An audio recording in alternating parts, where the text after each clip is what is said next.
Good morning, everyone. So we have a little bit of delay because we don't see our first speaker here, but we are trying to find him.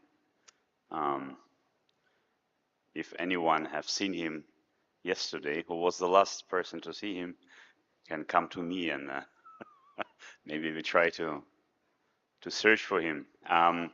But not to delay this too much longer, we decided to start with the second speaker, and then hopefully, meanwhile, we can find the first one.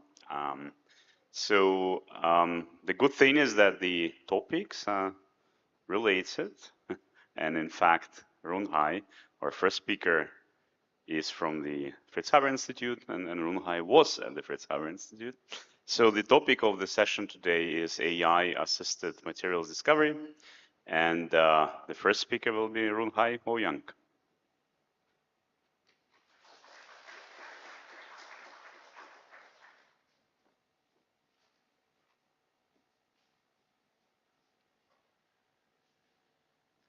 So, good morning, everyone. My name is Runhai Ouyang from Shanghai University. So, it's my pleasure to give a talk at this important workshop. So, I will be talking about symbolic regression in materials informatics on its application and challenges. So, we know that artificial intelligence has been deeply involved in almost every areas of our scientific research. In material science, we hope that artificial intelligence could help us to accelerate materials design to replace the traditional slow and expensive method of try and error. And we already see that there are numerous examples demonstrating the success of artificial intelligence. So in my group, we are focusing on symbolic regression. Here, the figure shows you a mathematical expression represented by a tree structure. So you see the yellow nodes are the operators and the green nodes are variables. So the symbolic regression is defined as a method to search for an expression that best describes your data by tuning the operators, the variables, and the structure of the tree. And the symbolic regression is best known for its model's transparency and interpretability. So this area is evolving very fast. You see, this is a list of recent SR approaches from this review paper. So even in this single year of 2022, we see there are 10 new approaches were developed. And I'm glad to let you know that early in the year 2018, we published this method called CISO. Actually, over 90% of current SR approach are based on genetic algorithm, which can be dated back to 1970s by Holland. And this is the typical loop of the genetic algorithm. The key ingredient of this algorithm included the encoding of individuals and crossover and mutation of chromosome and the selection and the evaluation of the offspring. And then this is iterated. But I don't think I have time to explain the detail. So when you have a different method for this encoding, selection, crossover, and mutation, then you get a different approach. And you see we have many, many different schemes. In particular, when the encoding is represented by expression tree, then it marks the beginning of genetic programming, or in our words, we call it symbolic regression from 1990s by Quadra. So now I want to introduce something different to you. That is SR based on computer sensing. So in the year 2015, Luca Gilingari and Matthias Scheffler and the co-author proposed that a meaningful descriptor is critical to materials science. And here the descriptor can be single or multiple physical parameters or the mathematical combination of these parameters for materials property. And they show that the descriptor can be efficiently identified by using Lasso plus L0 method within the framework of compressed sensing. But later, when I joined FHI in 2015, I found that the Lasso method is actually not working so well, and that's why we developed a new method called CISO. The key novelty in this approach is that we have a systematic generation of expressions, not by intuition. So this will lead to a huge feature space. And then we introduced the sure independence screening method to do the dimensionality reduction of the huge feature space, and followed by sparse regression. And typically we use L0. And now the method is not limited to regression, but we can also do classification, multitask learning, and more. So here is the workflow of the CISO approach. I divided this approach into two steps. So step one, generating expressions. So user need to provide a primary feature, the basic physical parameters and the operators, and then the CISO will generate all the possible expressions within prescribed complexity. For example, the length of the formula. And then we will get a space of expression at the size of billions or even trillions of the formulas. Then step two, okay, we say this is compressed sensing. So firstly, we assume that for any given target property, we can expand it linearly in terms of the expressions here. Of course, if this doesn't hold, that means your feature space is not so good. But yeah, if okay, we write this equal here, that means that now we have a feature space that is good enough.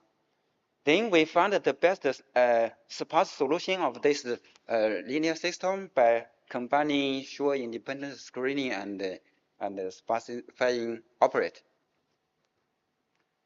Here is a quick view of the applicability of CISO. So you see it can be applied to many materials problems. In particular, catalysis is the field that welcomes CISO the most. But we have a big challenge for symbolic regression in materials science. So when we are talking about a structure property relationship, it means that the structure information should enter into your model. But we know that current structure descriptors, they are all known vectors or even matrix tensors, and it is difficult for this high dimensional quantity to enter into a simple formula. So I think this is a big challenge for the whole symbolic regression. To bypass these difficulties, people are using different strategies. For example, limiting your data set to a single geometry. That means in this structure property relationship, if the geometry is a constant, that means, okay, the property is only a function of your composition. And secondly, we can do multitask learning. So if your data set contains different geometry, and each geometry is a sub-data set. Then we can use multitask learning and describe each geometry by a unique set of coefficient. So using coefficient to describe the geometry. The third strategy is to use system property as a variable. That means the structure, if we use a system property in the model, that means the structure are indirectly included in this model. So that means you don't have to explicitly represent your structure in this model. Okay, I will give you some example for this strategy. So this is the first example concerning the oxygen evolution reaction at the anode of electrolysis of water. So OER is slow kinetically, and people are looking for catalyst to speed up the reaction. But to facilitate the catalyst design, we need a descriptor. Then we collect experimental data of OER activity from this paper, and then we use CISO and found, you see, a very simple model. It's the D and N are atomic parameters. So you see, it's really composition information only. There's no structure information because all these catalysts are perovskite structure, so they are similar, but not exactly. Now we see the change is already good. Of course, it's not perfect because there will be surface defect which are not included here, but the change is already good. And we see when we can generalize this simple model to many other experimental data set from literature. So yeah, and the reason why it's successful, I think, is because they all have the similar structure. So yeah, composition only is enough. The second example is concerning the building of a model for bound breaking energy of molecules on metal surface. So in this example, we have many different molecules, and we want to know what is the activation energy to break a bond on the metal catalyst surface. The difficulty is how to represent the molecular structure. They are three-dimensional, and they cannot by, it's difficult to describe this steric effect by just a simple scalar parameters. So we did multitask learning and found this simple model you see here. So for each bond breaking reaction, we have a different coefficient. Because we don't know how to describe the structure of this molecule, so we use a unique set of coefficients for each of them, and we get a good prediction accuracy. For the metal catalyst, the structure is relatively easy. So you see here, this is the coordination number, lattice constant, and this is almost enough for the structure. Here is the third example concerning the building of a band gap model for many different perovskite, single perovskite, hybrid perovskite, double perovskite, and mixed perovskite. So yes, for sure, a little bit distortion and rotation of the octahedral may affect your band gap. So the structure information is important. But again, we have no good idea on how to describe this complex structure information. So we take the system property, which is the PBE band gap, that is easy to calculate, as a variable. And together with these atomic parameters, then we use CISO and find an accurate band gap. So you see here, this is the training on single perovskite, and this is the testing also on single perovskite. And here this is the transferability on mixed perovskite. So you see, yeah, the accuracy is also very good. And also for organic perovskite, we also get a good prediction. So what we do next? So it can be a situation that the aforementioned strategies are all not working.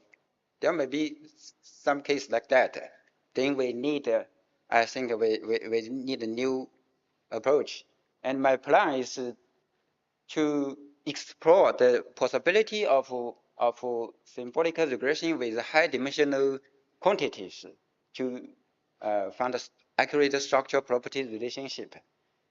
That is, we hope that for any given material structure, we can we want to enable the symbolic regression to directly read the structure file and extract a high-dimensional quantities, including scalar, vector, matrix tensors, and do the symbolic regression to find the compact expression.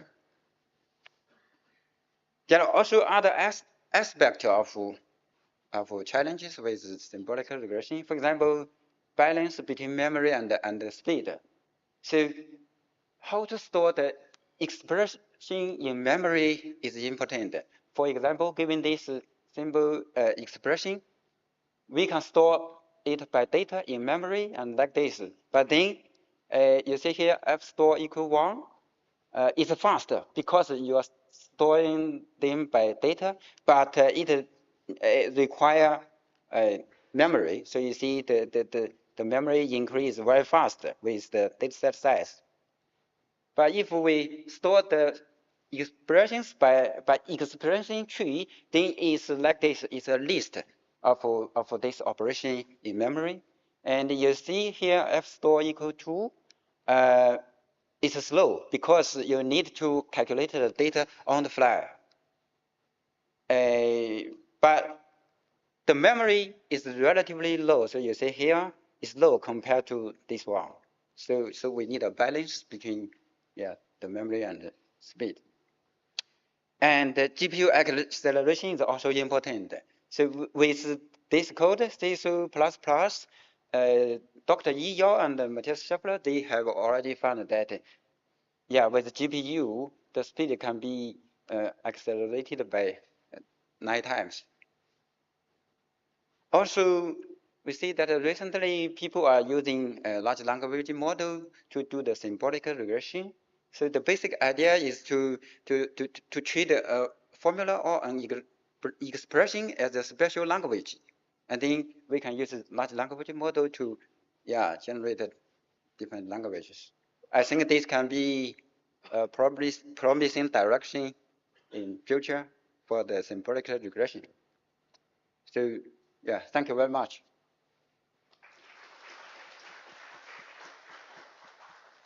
Thank you very much for this beautiful presentation. Questions?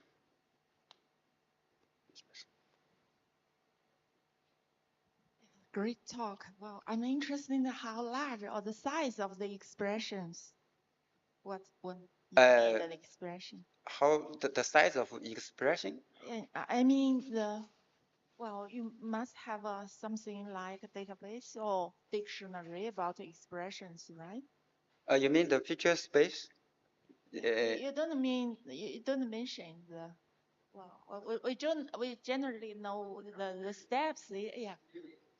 Billions. So, billions, trillions depends on your expressions of billions. Yes.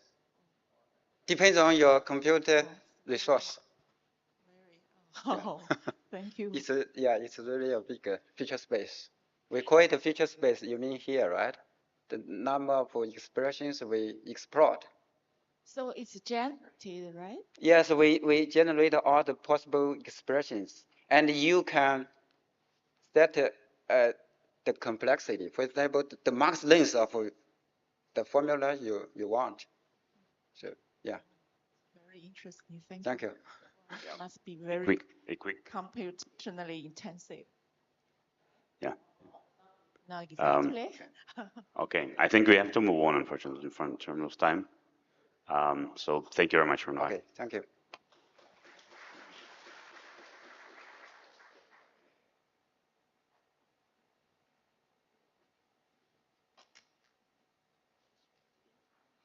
Okay, so I'm happy to see that our first speaker is live and well. So let's welcome Lucas. So this is a plenary lecture, and Lucas originally studied at the ETH Zurich, he did his PhD there, and then he moved to the Fritz Haber Institute of Max Planck Society, and he's a group leader at the theory department, or I guess the NOMAD laboratory, and we'll hear him talk about material genes.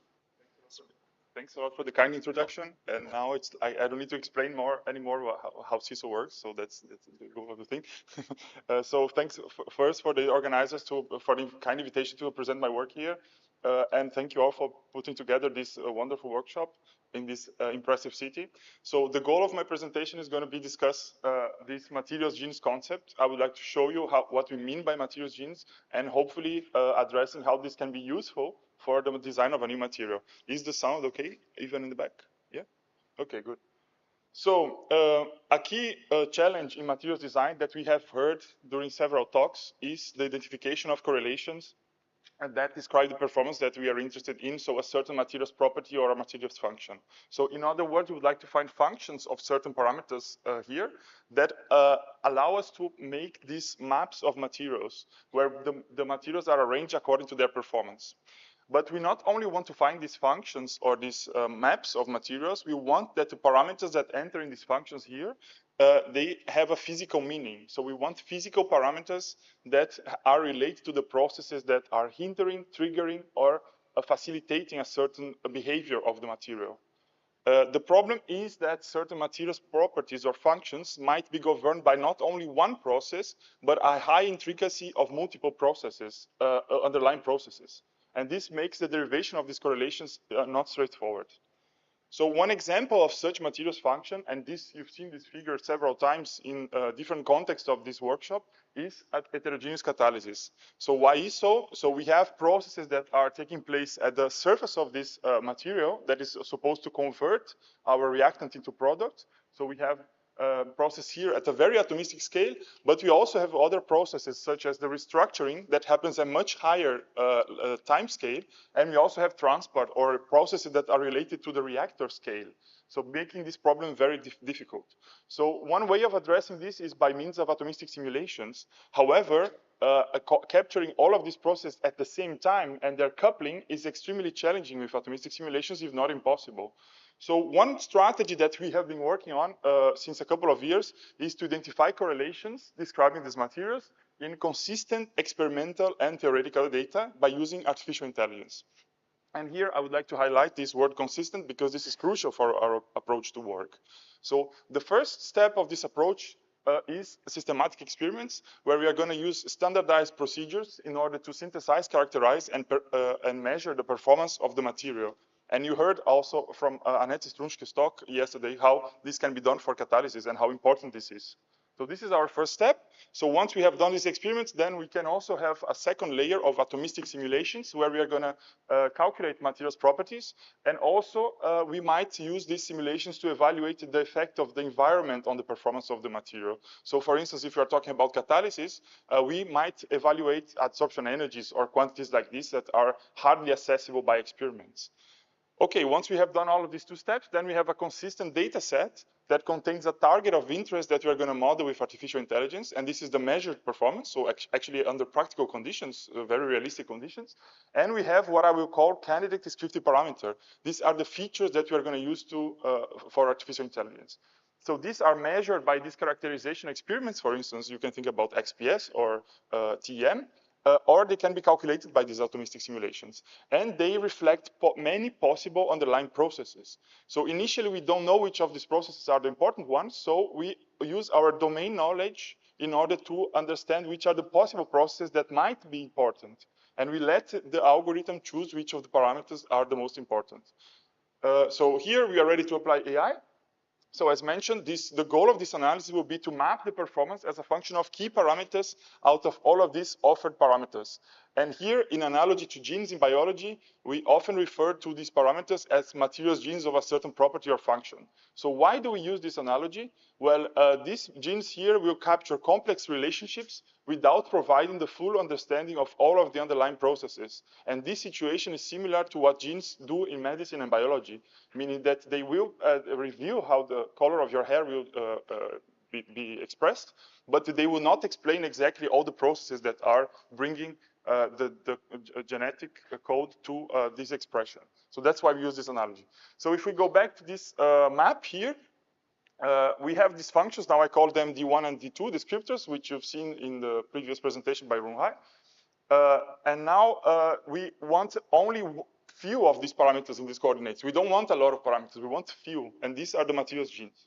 So if we are successful in this process, we are going to get insights because we have identified which are the key parameters out of many possible ones. And we also can make predictions because we know the coordinates of this map. So we can imagine how to improve a material to get a new material or an enhanced material. Okay, so normally when we fit a model to a data set or material space, we take the whole data set and we fit this model, right? However, what I would like to discuss in the presentation today is the fact that we have very different mechanisms that are operating for different subsets of materials in this huge material space. So I would like to question a little bit whether a global model is always the most appropriate choice, so a model using the whole data set, or can we actually do something more focused or more local that will actually address only part of this data set and hopefully the parts which we care about, yeah? So that's the approach that I will show in this presentation. So this is a focused AI approach, and I will demonstrate how this can work for the case of catalysis. So this approach will have two steps. So the first step is that, so in catalysis, we generally want a material to convert our reactant, but we also want the products to be a specific one. So we want, in other words, that the catalyst has a good activity or high activity, and we want high selectivity towards one of the products. So the first step is going to be to find descriptions of materials with high activity. And the second step, then we are going to use regression, but only focused on high activity. Right? So, and then we model the selectivity. That's what we are going to do. So let's start with the first step. So here, we are going to do this by using a technique called subgroup discovery. So subgroup discovery starts with a data set. The goal of the analysis is to identify subgroups or subsets of data that are outstanding with respect of a certain target of interest. In our case, this target is the activity. So it starts with a data set that contains this target and these many candidate descriptive parameters. And the first step of subgroup discovery will be to form propositions or statements about the data. For instance, the value of this parameter should be lower than this threshold, or the value of this other parameter should be higher than a certain threshold. So we form many of them, and then we identify conjunctions or combinations of these statements that will result in the subselection of data relating to a subgroup that has something outstanding with respect to this target distribution. And this is going to be done by the maximization of a certain objective function that is shown here. So the first term in this function is the relative size of the subgroup. So the number of data points that satisfy these constraints divided by the number of data points in the subgroup, in the data set, sorry, this P tilde is the data set. And then a certain utility function that quantifies what we consider outstanding with respect to the target. And I will come back to this point later in the presentation. So as a result of the subgroup discovery analysis, we are going to select the few descriptive parameters that are the most important to describe high activity. And we are going to identify these rules, so these constraints that tell us what the material should have or what is the reaction conditions should have in order to achieve high activity. So that's the first step of the approach. So once we have done this, now we go to the second step. So we take all of these materials that are in this subgroup and not the whole data set now, We take the materials that are part of this subgroup, so these high activity materials, and then we are going to apply symbolic regression by means of the subgroup, the sure independent screening and specifying operator. And you've heard about this from Runghai Wu Yang in the previous presentation. So how the CISO works in a few words. So first, we are going to combine these candidate discrete parameters according to mathematical operators that are linear but also nonlinear, and then we form billions of expressions that can look like this. For instance, they are highly nonlinear. And then in a second step, we apply a technique from signal processing that is called compressed sensing that will select the few of these billions of analytical expressions that combined by weighting coefficients will best correlate with the target of interest. In our case, this is the selectivity. So at the end, we are going to have a model that looks like this, where these C0 and Ci's are fitted coefficients, and these Di's are the expressions that were selected from this pool of billions of expressions, or trillions even. So this is typically 2 or 3, and this is the dimensionality of the descriptor, this D here. So that's what we're going to do in the second step. Okay, a few words about the system that we're going to be looking at. So we are using materials that were synthesized mechanochemically via this ball milling approach. So this is an interesting technique for the synthesis of materials because it's highly atom efficient and it provides improved materials compared to wet techniques, for instance, high surface area materials. And it consists of actually using the precursors of the materials, introducing them in the ball mill and then shaking this thing with spheres of a hard material. And then this is how we form the catalyst materials in our case. So in this project, we are going to use nanoparticles that are supported on high surface area alpha alumina. And these are the compositions that we have. We have 12 materials in this data set. And here you see that we have palladium, silver, palladium, gold, and copper alloys, as well as some monometallic systems. So that's the type of materials we're going to be dealing with. A few words about the reaction that we are going to be investigating. So this is a reaction that is similar to what has been shown 2 days ago in this workshop. So this is the selective hydrogenation of equimolar acetylene and ethylene streams to ethylene.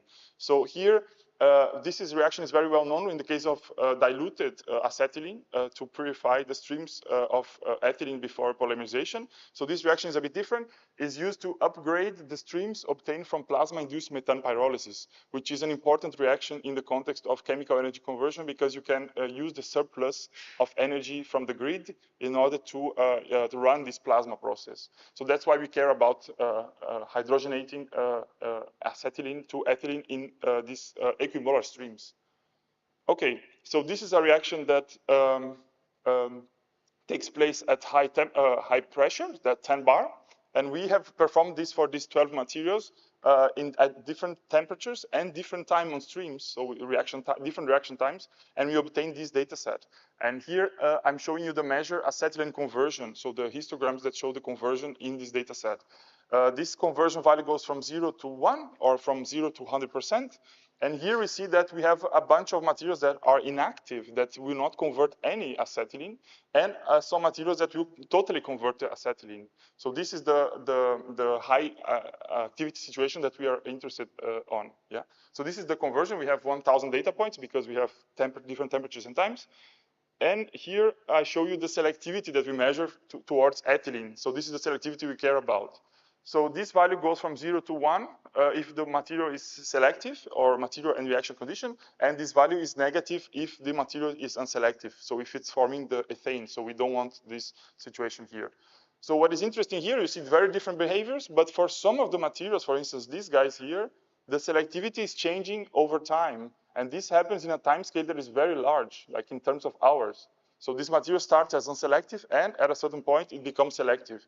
And this is very challenging to be addressed by atomistic simulations to reach these time scales. And also because of the pressure, it's very difficult to use spectroscopy to understand what's really going on there. Okay, what are the parameters that we are going to use in this analysis? Well, the candidate discrete parameters or features. So we have properties of the reaction conditions that will reflect the reaction conditions, for instance, the time on stream and the oven temperature.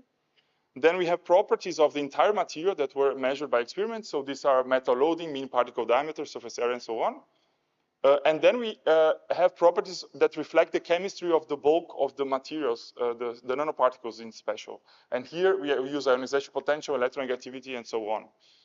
And here we have sometimes alloyed, so we don't have only elemental one element. So we take the composition average to mix these parameters. Then we complement this experimental set of parameters with theoretical parameters. And here we use what has been studied of the reaction in the past literature. So we offer the energy of the D-band center as a candidate descriptive parameters. This is a classical descriptor for adsorption energies in heterogeneous catalysis. And we have also properties that reflect the interaction of the surface of the material with carbon and of the subsurface of the material with carbon. So these are, for instance, critical subsurface carbon chemical potential and so on. And finally, we use properties that reflect the interaction of the surface with hydrogen. And why do we use these parameters? Well, we know that surface carbides might form during the reaction in the case of diluted acetylene hydrogenation. And we also know that the availability of hydrogen on the surface of this catalyst will control the selectivity, because the more hydrogen you have, the more chances you have to hydrogenate ethylene to ethane. So that's our data set. These properties, the theoretical properties, they were evaluated on low index model surfaces. So this is by no means a system that represents the complexity of the operating catalyst, but we hope to find correlations between the simple system and the real system. And this, you heard about this in a presentation yesterday. Okay, so now we move to the results. So these are the results of the subgroup discovery, where we find descriptions of materials and reaction conditions resulting in high acetylene conversion. So this is the figure you've seen before. And now if we apply subgroup discovery, we are able to find a subgroup that consists of 500 data points and is concentrated on very high values of activity. And this is how this subgroup is described. It put constraints in 3 parameters out of these 21 parameters that we started with. So the oven temperature has to be above a certain threshold, and then we have constraints on the closest bulk interatomic distance and on the binding energy of subsurface carbon. So these are the parameters that dictate whether a material has high activity or not. Yeah. So this is the first step of our focused AI approach. So when we have done this, now we take this data set here and we are going to model the selectivity only for the high conversion situations. So this is the figure you've seen before. So now we have only the materials that were selected in this subgroup, so 500 data points. And here, this is the fit of the best model that we identify with CISO. So we see that we have some deviations, but the behavior is quite well captured. Specifically, this change in selectivity over time is well captured by this CISO model. Okay, now we can go and have a look on the expressions of this model to see what are the genes and try to learn something about the chemistry. And this is the expressions that we have here. So we have 3 terms in this model. So 2 of the terms are time-dependent terms. So you see this time on stream here and here. And 1 term is time-independent. And now in the time-independent term, we have the metal loading and the mean particle diameter. And we also have the deformation energy due to subsurface carbon. So these are the parameters that dictate this, that controls mostly the offset of these curves that I showed you at the beginning. Now we can see what are the genes that are appearing on the time-dependent terms. And there we see the D-band center, which is a very common descriptor in catalysis. But we also see a bunch of parameters that reflect the interaction of the material with hydrogen. So this tells us that the interaction of the material with hydrogen is modulating the time evolution of the selectivity. So this is the type of discussion we can have based on the genes, and we can try to understand and design maybe new experiments to understand these underlying processes better. Okay, here you see that all of the parameters that appear here, they are calculated parameters. So we only have these 2 experimental parameters here. So if we can calculate this using a DFT calculation, very simple one, can we make predictions actually if we put some assumption of the experimental parameters? So that's what we have done next. We want to design a bimetallic system that contains different elements and different proportions. So we make some assumptions on the experimental parameters, which can only be obtained if we actually synthesize the material. And then we make some predictions on different systems that are composed by palladium and other metals with different proportions. And here we see, we looked at very different metals here, and we see that we can say that ruthenium with high content of ruthenium and silver with high content of silver are systems that are promising. So that's how we can use the model to make predictions. Okay, so we unfortunately see the case of silver is already the case where we had in the training set, so this is not so interesting. We looked at the phase diagrams of ruthenium, and we don't see any possibility a priori to have an alloy between palladium and ruthenium. So these materials, the synthesis and synthesizability, of course, is not taken into account in the model. So this is not, unfortunately, not so feasible for the moment. But then we wonder what happens if we mix silver with palladium and another metal. And we made predictions also for three metallic systems. Here is an example, palladium, silver, copper. And here we can maybe guess what are the optimal composition we have to get high selectivity. So this is the green part here. Okay, so this seemed to be feasible for the synthesis. And also this, we could increase the amount of silver that we have in the material. So we actually synthesized the materials to test the predictions. And here are three examples of materials that were synthesized. I mean, when I say we, it's our collaborators, because we are not experimentalists, but we are a team. So here I show you the measured selectivity in blue and the CISO selectivity in red. And here we see for these three systems, so these are silver-rich alloys, and this is the trimetallic system that contains one silver, one palladium, 5 silver, and 1 copper. So here we see that we have some disagreement between the prediction and the experimental values, but the system model is correct in predicting that this selectivity has high value and quite, so positive value and quite high value. So this shows that these predictions can be hopefully guiding the design of the materials. I would like to highlight here that we have a very extremely small number of materials in this training set. So we have 12 materials. So in principle, what we want to do is to include this new data and run active learning with that. And we are going to hear about that in a presentation by Akil Nair later in this session. So that's the start, I would say. And then from then, we can refine this model by adding more data and maybe improving these predictions and the chemical space we can screen with these models.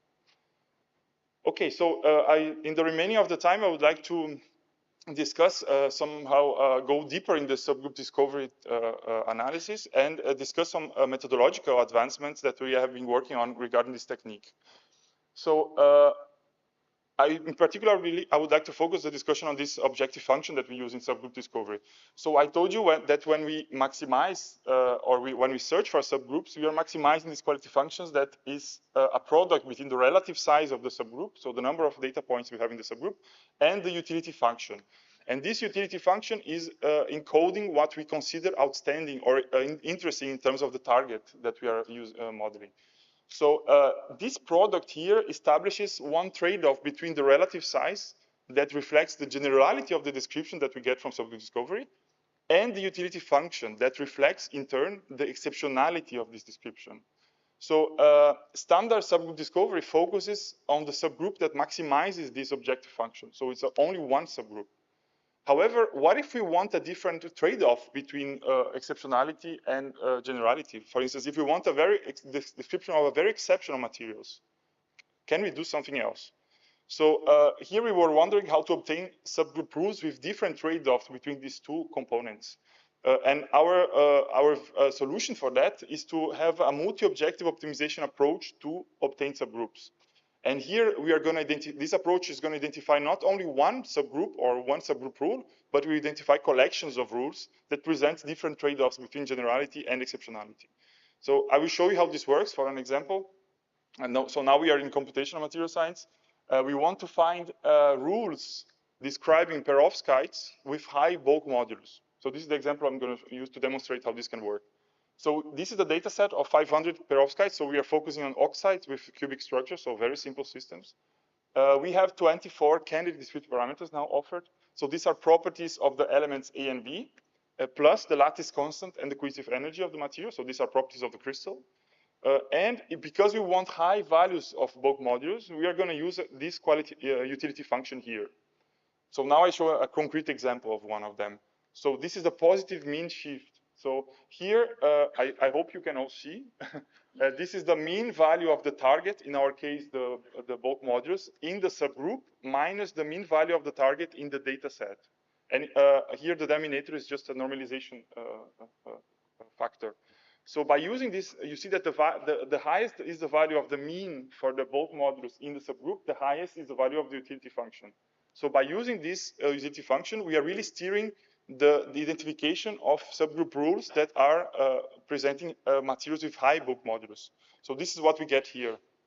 This is the type of subgroup we might get by using this quality function. Okay, so this is all done with FHM, so DFT. So let's look what we can achieve with this approach. This is the distribution of the bulk modulus in the training set. So you see here goes from 0 to 1.5, and here I'm giving electron volts per angstrom cube. So, and this is the distribution that we obtain if we use standard subgroup discovery. So we use the subgroup that maximizes the quality function or objective function. So these are the rules that describe the subgroup. So it puts constraints in the value of the cohesive energy of the material. So that has to be above a certain threshold. The lattice constant has to be below a certain threshold. And the radius of the s orbital of the cationic B species, so the +1 cation, has to be above a certain value. So these are the rules. And this makes sense because we know that bulk modulus is correlated with cohesive energy and with the lattice constant, because they all depend on the bonding patterns and the distance between atoms and the energy. Okay, so now can we go beyond that? So here I show you a plot where we have the utility function on the y-axis and the relative size of subgroup in the x-axis. And here, what we have is the subgroup that maximizes the objective function in orange here.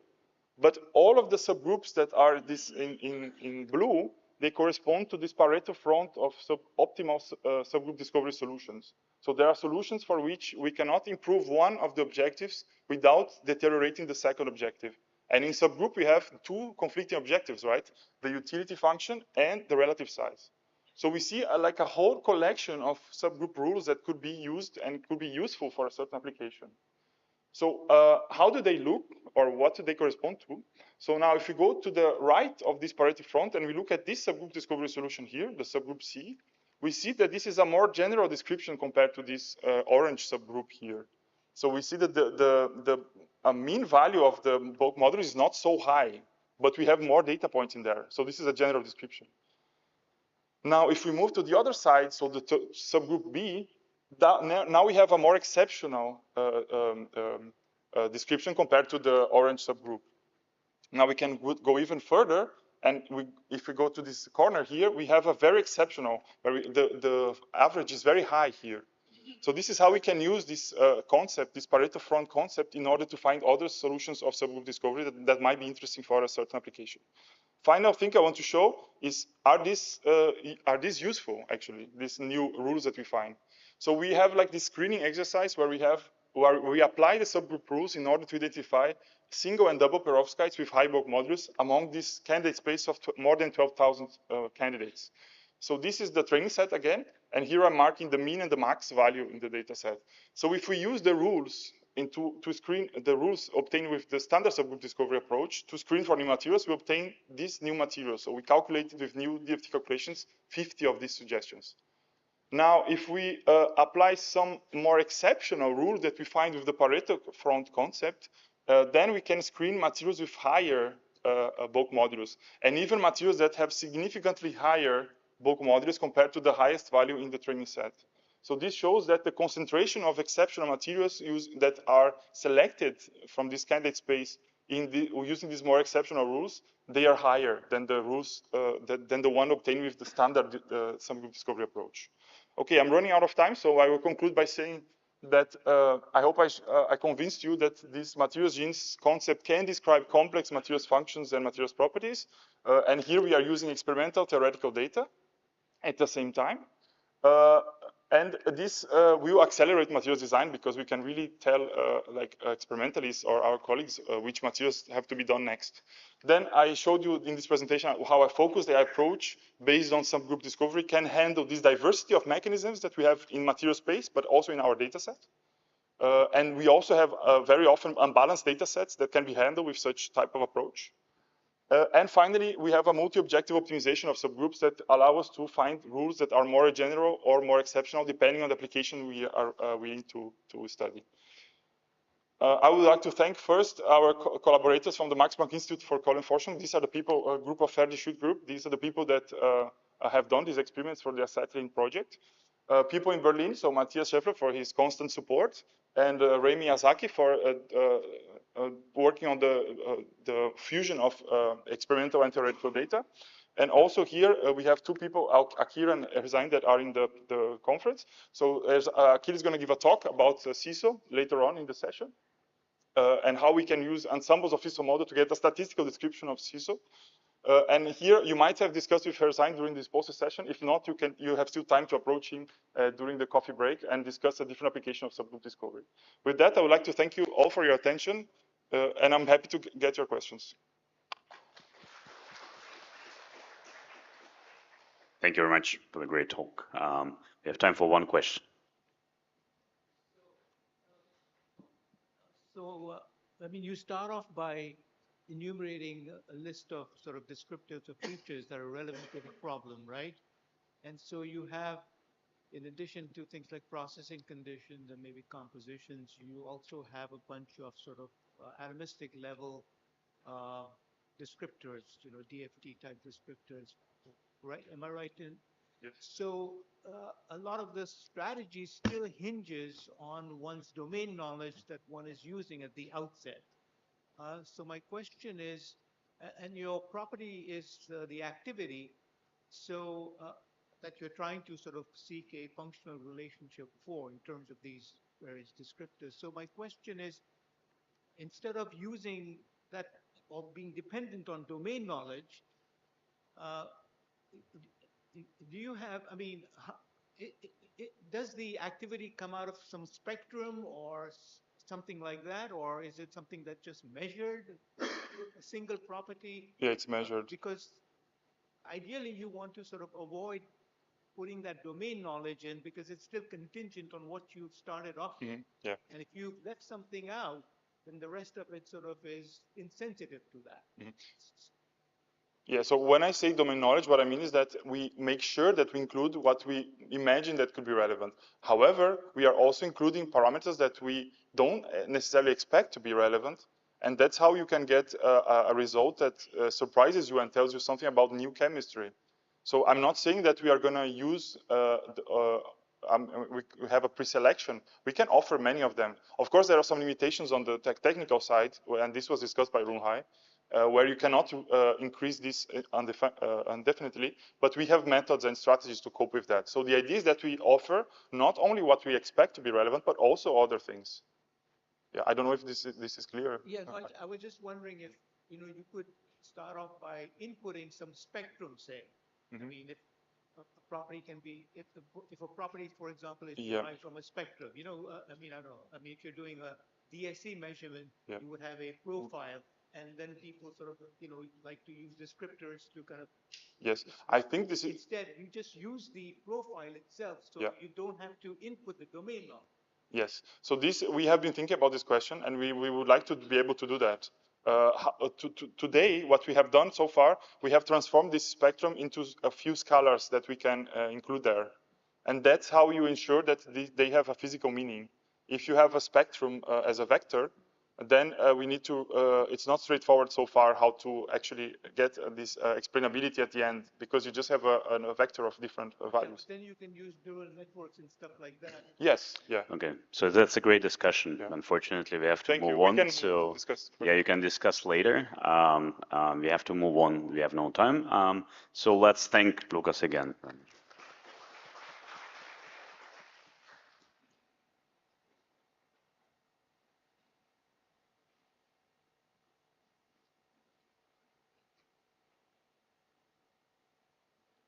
Okay, so next talk is an invited talk by Sergei Levchenko from Skoltech, Moscow, and he will tell us about also descriptors of catalytic properties.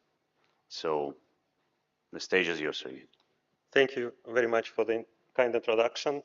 I thank organizers for inviting me to this very inspiring conference. So I will talk about applications of the methods that you've heard about, subgroup discovery and CISO, to the design of catalytic materials. So as you've heard already a couple of times, the catalysis is a complex phenomenon, and direct modeling of catalytic process is quite challenging. So quite some time ago already, a concept emerged of descriptor, which is a quantity that is much simpler to evaluate than the target property, like catalytic activity or selectivity, but it correlates with these more complex properties. And here is an example, famous example, correlation between absorption energy of some atom or molecule on different transition metal surfaces as a function correlation with Debye center. Debye center is the is the center of the projected density of states on the transition metal orbitals. And we see that there is indeed near linear correlation, although there are some deviations, but in general there is this trend that allows us to already very quickly predict or evaluate these quantities, which can be then used to predict catalytic activity. And similarly, activation energy correlates near linearly with the reaction energy. And so in both cases, like here, for example, in order to calculate absorption energy, we need to choose a supercell of the surface, put a molecule on, relax it, and but to calculate Debye center, it's a property of a clean surface. We do not need to do all that. So it's much simpler. And here also, to calculate the barrier, we need initial state, to calculate initial state, final state, and all the points, some points along the minimum energy path, while the reaction energy is just the difference of initial and final state energies. So, so there was a simple physical model that motivated the Debye center.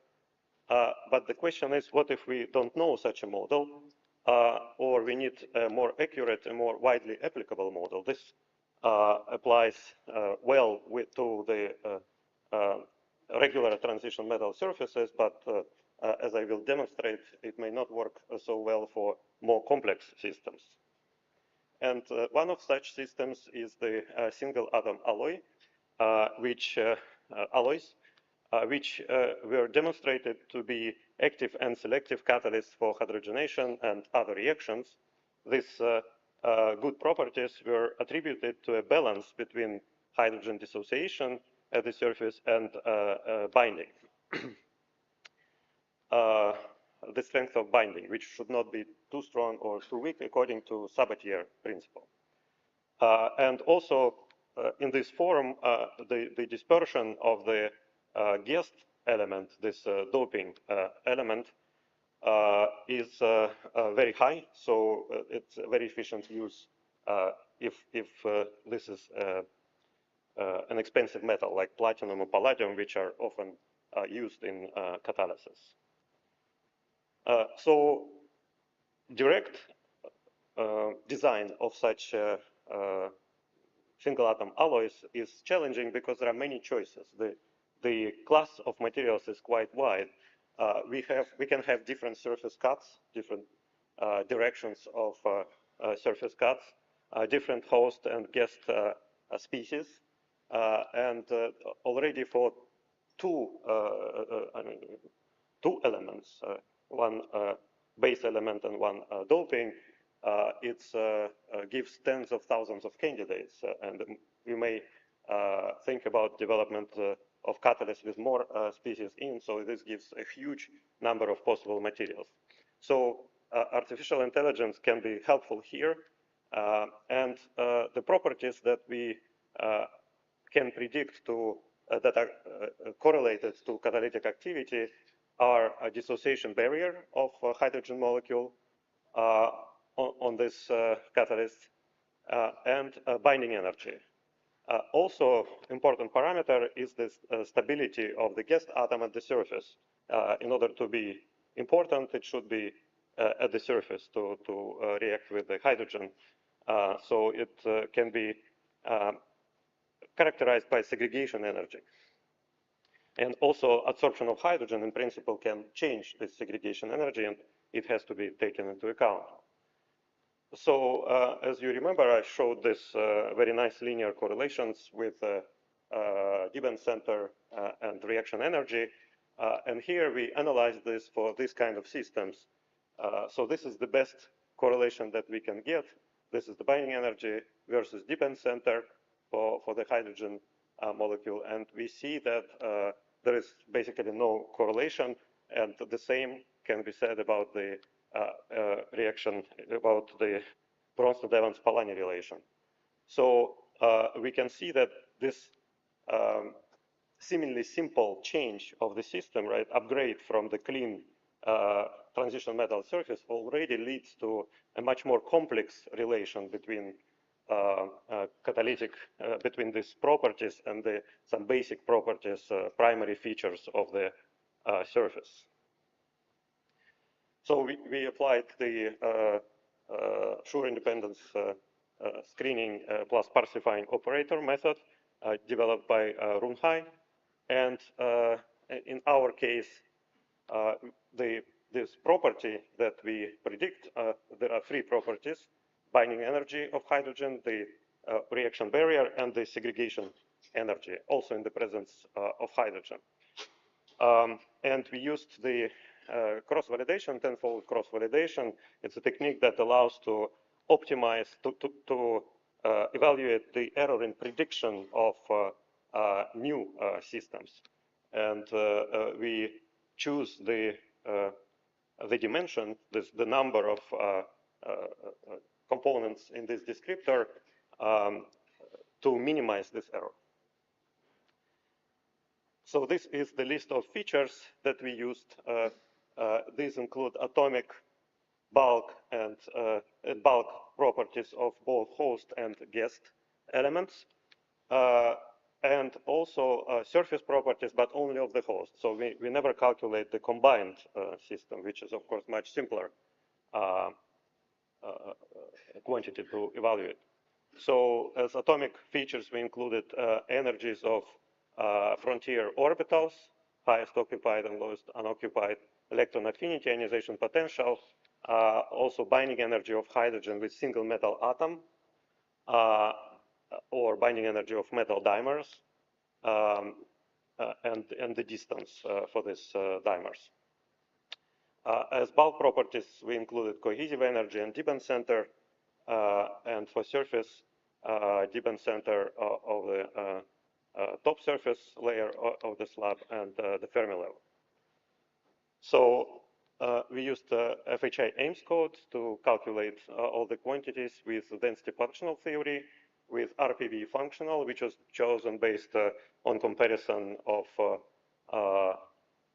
semi-local function, a set of semi-local functionals with experimental binding energies, known experimental binding energies on metal surfaces.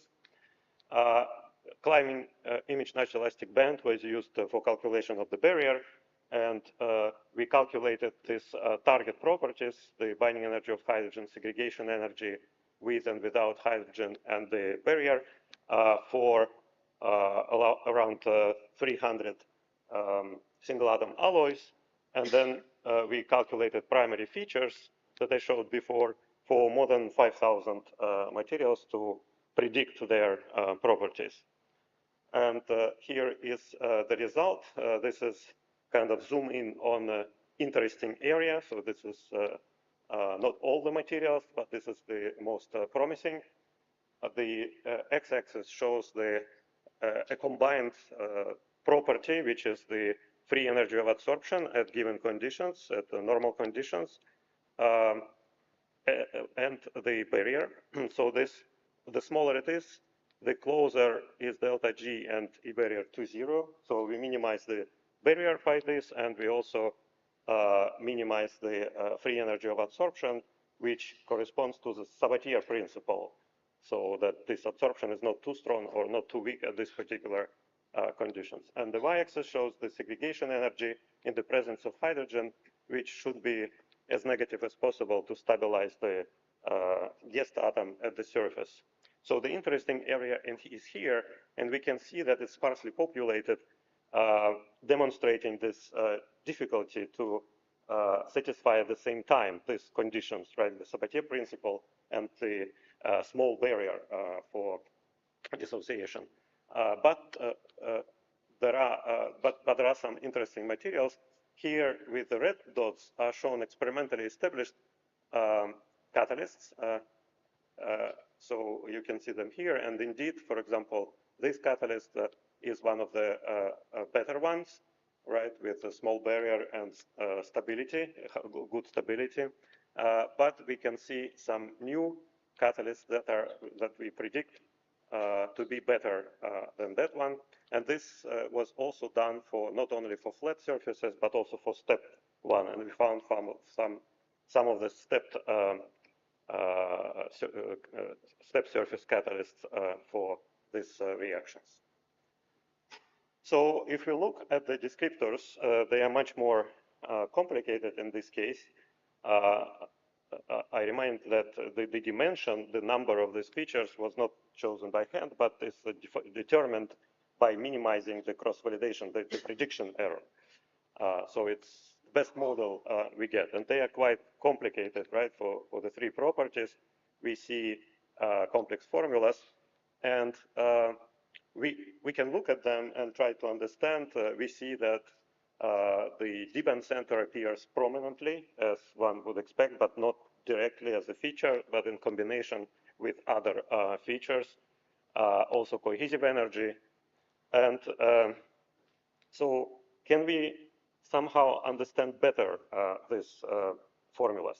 So in principle, one important information that is missing is what kind of changes in these features result in better catalytic activity, in optimization of these target properties. We cannot see directly from this what is hidden in the data in this sense. And for this, we could use the subgroup discovery actually. So we can we apply subgroup discovery to the set of features that appears in this model only, right? So the CISO already selected some features. So we apply SGD subgroup discovery to these features that are here, or here, or here. And then the data set is generated also by CISO. So the data set is 5,000 materials, right? And so we apply SGD to this set to find out what kind of conditions on the feature, what features and what conditions on these features result in higher or lower barrier, for example, or binding energy of hydrogen. And we get expressions that are in fact physically interpretable. They are easy to understand. For example, the subgroup that minimizes the segregation energy looks like this. It includes the cohesive energy of the host, of the substrate, the cohesive energy of the guest element, and ionization potential of the guest. And this can be understood in the sense that the cohesive energy of the host should be strong, right? The bonding between host atoms should be strong, while the bonding between the guest atoms in the bulk should be weaker. And this means that it pushed out as a bubble because the host atoms tend to bind with itself because its energy is, then it gains more energy. So it's like a bubble pushed out to the surface. While ionization potential can be understood in the sense that due to charge transfer between the host and guest, the Madelung potential actually prefers the guest atom to be in the bulk if it's ionized. So if the ionization energy is high, it means that the Madelung potential does not have this effect, right, or it's weaker. Also, the subgroup minimizing this combined target property contains these two features, and further analysis of separately of these features tells us that this D-band center of the guest condition relates to the barrier, and the D-band center of the top layer of the host relates to the binding of the hydrogen. So here, these two features and the conditions on them, these particular conditions allow to balance this minimization of the barrier and the satisfaction of the Sabatier principle. And if we look at the subgroup that maximizes the effect of hydrogen absorption on segregation energy, we find these conditions, this pair cohesive energy of host and the cohesive energy of guest is reversed. The conditions are reversed with respect to this. So this means that the guest atom should not be too stable at the surface, and the hydrogen at the same time should not bind too strongly to the host, which means that it can bind stronger to the guest. So it keeps it at the surface, despite the fact that it would prefer to go in the bulk. So this is what it gives us, this kind of understanding of the complex symbolic regression formulas. So in conclusion, I hope I could show that descriptors are the key to physical understanding and predictive artificial intelligence models in catalysis, especially, and compressed sensing-based symbolic regression, CISO, extracts the minimum complexity descriptor from data, but despite that, it extracts the maximally possible minimum complexity, but it might be still not too simple, right? And we can use subgroup discovery to find the mechanism for optimizing the target properties by adjusting the values of the features, which may be useful for the actual design of these materials. And with this, I would like to thank collaborators, Zhongkan Han, who was at Skoltech when we started this work, and now he's in Zhejiang University, Ivalaya Sarkar, Runhai, Alex Majeka, and Yi Gao. And I thank you very much for your attention.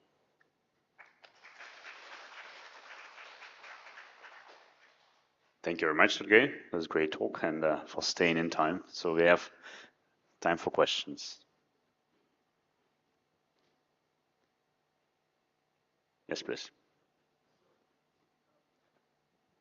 I'm just wondering, you know, you do this subgroup maximization or find the, say, optimal subgroup.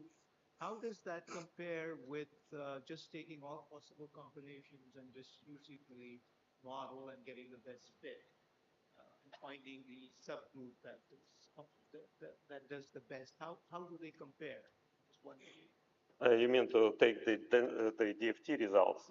Yeah, I mean, I'm assuming that when you're doing the subgroup, you know, maximization, you're trying to find the optimal based on some cost function that you're maximizing or optimizing, as distinct from sort of what is typically done by a lot of people, which is sort of take all possible combinations of the features and see which feature combination minimizes the error.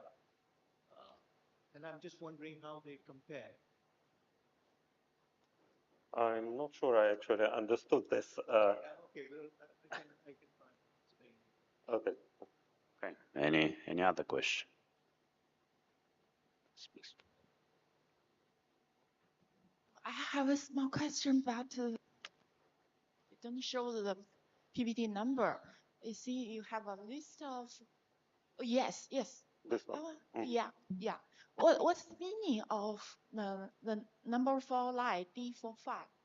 You see, you in the middle of the term, EC star minus EC minus, and then it's over. What's the meaning of that? You mean of this one? Number 4. Number 4. This one. Yeah, the middle. So this is the difference between cohesive energy of the host. Okay, minus. I think you minus. Maybe. But you see something there. Oh. So the descriptor is actually the results of symbol regression, right? No. First, we use mathematical, like a set of mathematical operators applied to a set of primary features to produce a lot of, like, billions, as was said, nonlinear combinations. Then the sure independent screening, the compressed sensing, sure independent screening and sparsifying operator is used to select a small number of these complex features. And then a linear model is applied with this selection. Okay, so thank you very much. Thanks again.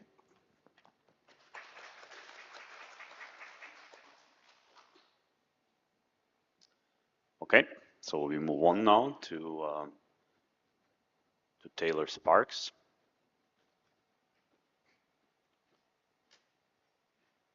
From University of Utah, and yeah, so he will talk about what do we mean by new. All right, what a pleasure to be here.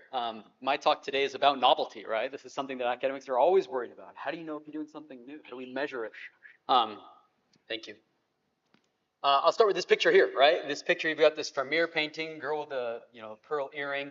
And when trained as a model, right, when this is the training data, you can ask a diffusion model to create lots of variations of this, right? The question would be, which one's the most different? Which one's the most similar, right?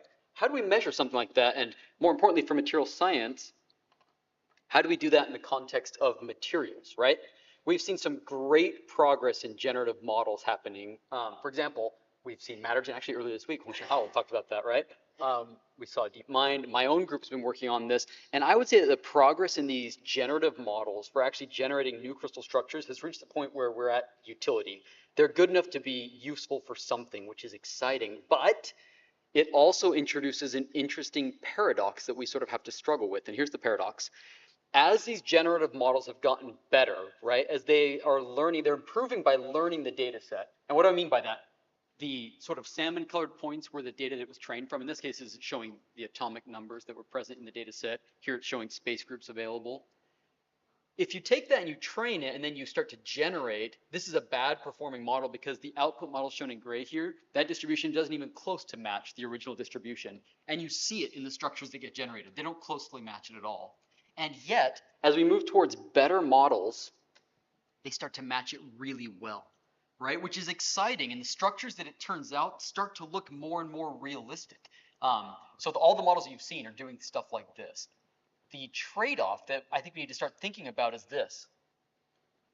As they get better and better, they're more and more just copying the structures that they're seeing in the database. I would argue that the difference between the structures in the database and the structures that are generated is getting smaller and smaller. So for example, if you had a Perovskite in your database and then the generated models all look like this, well, these are all variations, right? So are they still Perovskites? No, not technically, but they're pretty darn close, right? And so this question is, I think that as we're getting better at generating things, we're losing our ability to assess how unusual, or in other words, interesting these materials are. And so what I think we ought to be spending some time on, what I'm going to try and convince you today, is that we ought to have tools for assessing just how similar they are, okay? So when I say similarity, that can be on several different axes, excuse me. That could be on material property. For example, there are materials that are common in terms of properties, uncommon, right, and uncommon. So you have materials that are the outliers in terms of properties, the very best, strength, the very lowest density or whatever, right? You have chemical compositional novelty. So you take a regular material and you dope it a little bit. That's not a very big difference in terms of composition. If you do an isovalent substitution, that's more common than, say, an allovalent substitution, right?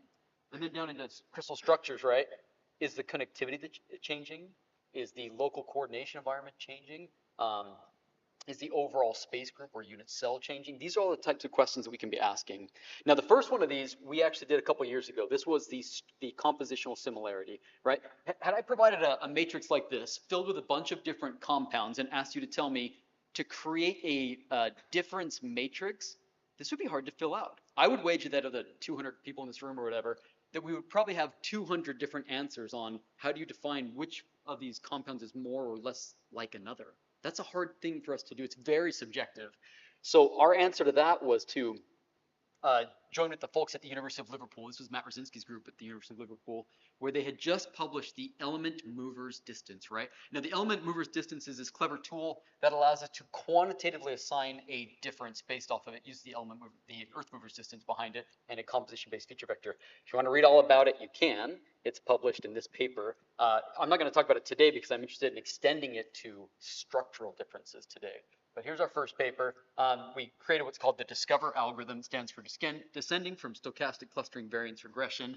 And I'll show you how we're doing something a little bit different now with structure. Structure's a whole other animal. It's much more complex and nuanced than composition. It's really challenging. And the ways where we quantify and describe structure are many. There are many, many of them. Here's just two, right? This is something from the field of topology, right? Topology, this is persistent homology, if people are familiar with that. Essentially, you take all your atoms, and if you were to grow the size of that atom, eventually it'll touch other ones. So now you form bonds or linkages, and those linkages can form rings. And essentially what they do is they create these fingerprints of when those things sort of appear or disappear as this size were to increase, right? Or the other one on the right there is from grid RDF. That's a peer distribution function sort of analysis of where things are at. These are pretty good. They turn out to be pretty good fingerprints, but they are not interpretable at all. And in a session where we're talking so much about interpretability, they're not great for that. That said, there's other tools out there. For example, there are these local structure ordered parameters, which do a pretty good job of balancing this trade-off between interpretability and flexibility or description of the structure. And these are typically things like, I take the atom and then assess how similar it is in its sort of local binding or environment to other ones, right? So is it more like a trigonal planar, or is it more like an octahedral, right? These sort of things are commonly out there. Once you've done this, what's slick is that now this new version of Discover, we're going to call it Discover 2.0, I guess, it allows us to split our analysis on different axes, right? You can assess how similar or dissimilar a new compound is in terms of composition or structure, either or both, right? So for example, here's just 5 compounds that my student came up with, right? And using these as a sort of example, you can see that you could pick something where they have inverse similarity. In this case, they're isostructural nearly, but they're very different from a chemical standpoint, or vice versa, right? Which I think is pretty slick that we now have a tool to sort of do that. Now, in the past, we've relied on distance matrices to do that, and they're okay. They're okay. They can measure a difference between things, but they don't measure density, right? The density of points that are within a certain region. Instead, we had to rely on a clustering analysis for that to get density out of it. And they don't capture all the nuance because, for example, if you have something where the distances are large, but the average is still the same as something where the differences are small, all you're getting is an average value, right? That's unsatisfactory, I feel like. So it's not great. A bigger problem is that when you do this, if you're relying on dimensionality reduction itself, something we did in our first version of this, it is really troubling. It is a really stochastic process. There's these parameters which you have to set, and it's unclear which ones are the right ones to set. For example, we were big fans of UMAP, and I still use it, but I've become troubled with it because it's a stochastic process, and depending on which random seed you give it, you can get really different outputs. For example, if I take a data set and I say, give me the 5 most novel structures using 5 different, or 4 different random seeds, it's not the same structures. They're varying quite differently, right? So there's a couple that show up once or twice, but it's not as good as you'd like it to be. So my student said, well, what if we took the top, we took 10 seeds and then we averaged it across those, and even there you don't see the same ones showing up. So I think that's disappointing. I think we can do a little bit better than that. And the authors of UMAP even know this. They talk about this in the blog when they published. They said, cluster size doesn't necessarily mean anything. The distance between the clusters probably doesn't mean anything. Random noise might not look random. I think those are all reasons why we should be looking for a better tool to assess novelty when it comes to, composition and structure. So something that we turned our attention to is outlier detection algorithms. My text is ran off the side a little bit. Outlier detection algorithms have been around for quite a while, and some of them are not what we're looking for because they are subjective. There's these parameters that you have to choose between, but there are some that are probably what we're looking for. For example, local correlation integral, LOCI, is a parameter-free method that you can use to find outliers in your data. I don't want to get too caught up in the weeds because you can read about it yourself, but essentially what it does is it goes point by point through your data set. Here I'm showing my data in 2 dimensions, but it could be high dimensional as well, right? And what it does is it takes each one of your points and it assigns a radius and a value alpha, right? So the alpha is some number less than 1, such that your overall radius and your alpha radius is some smaller fraction of that.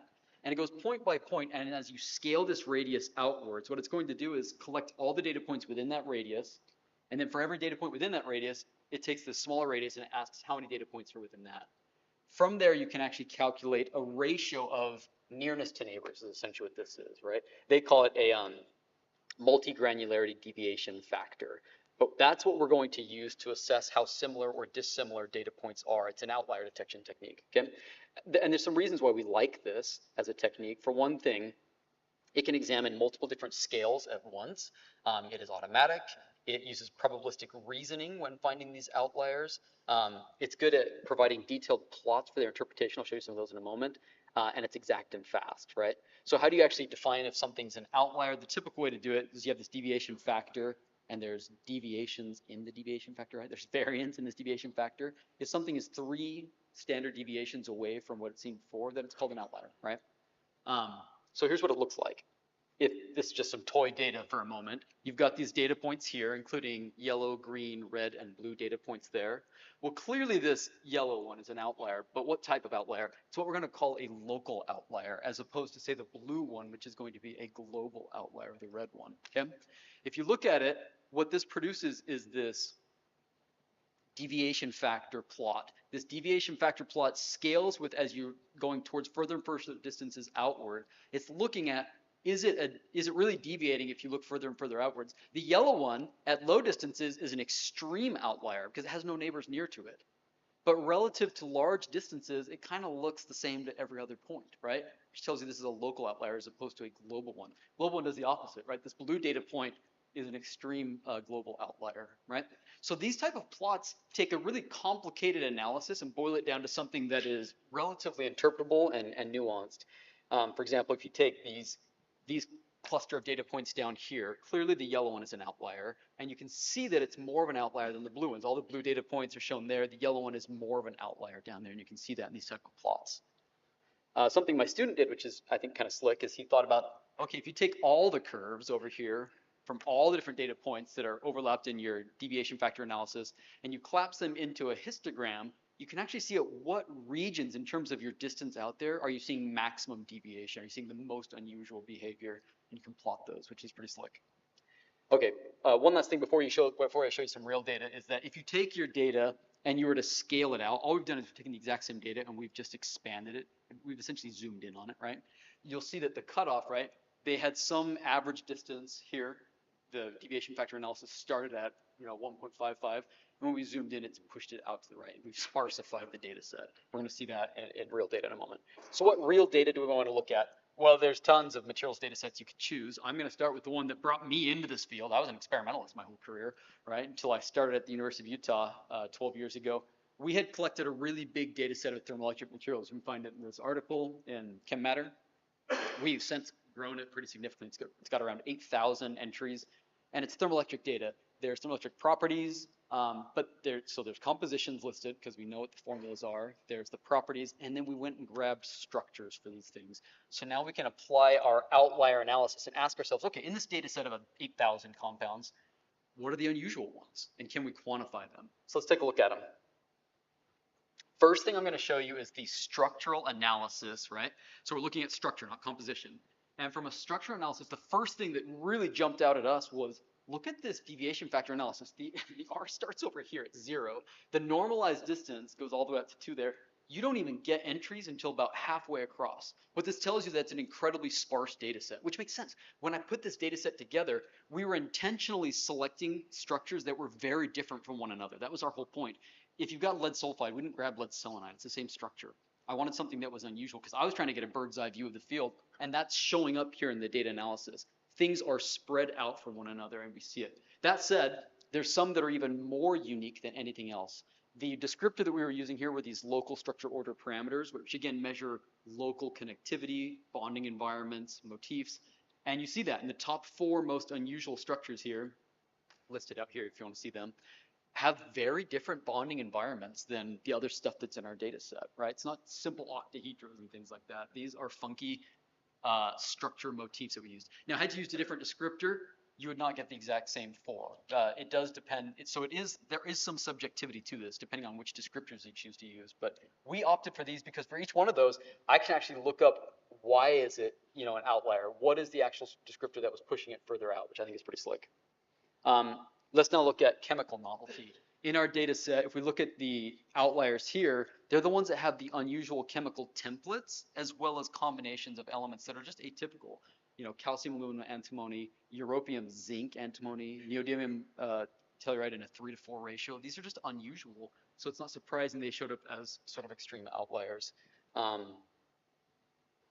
Keeping an eye on my time.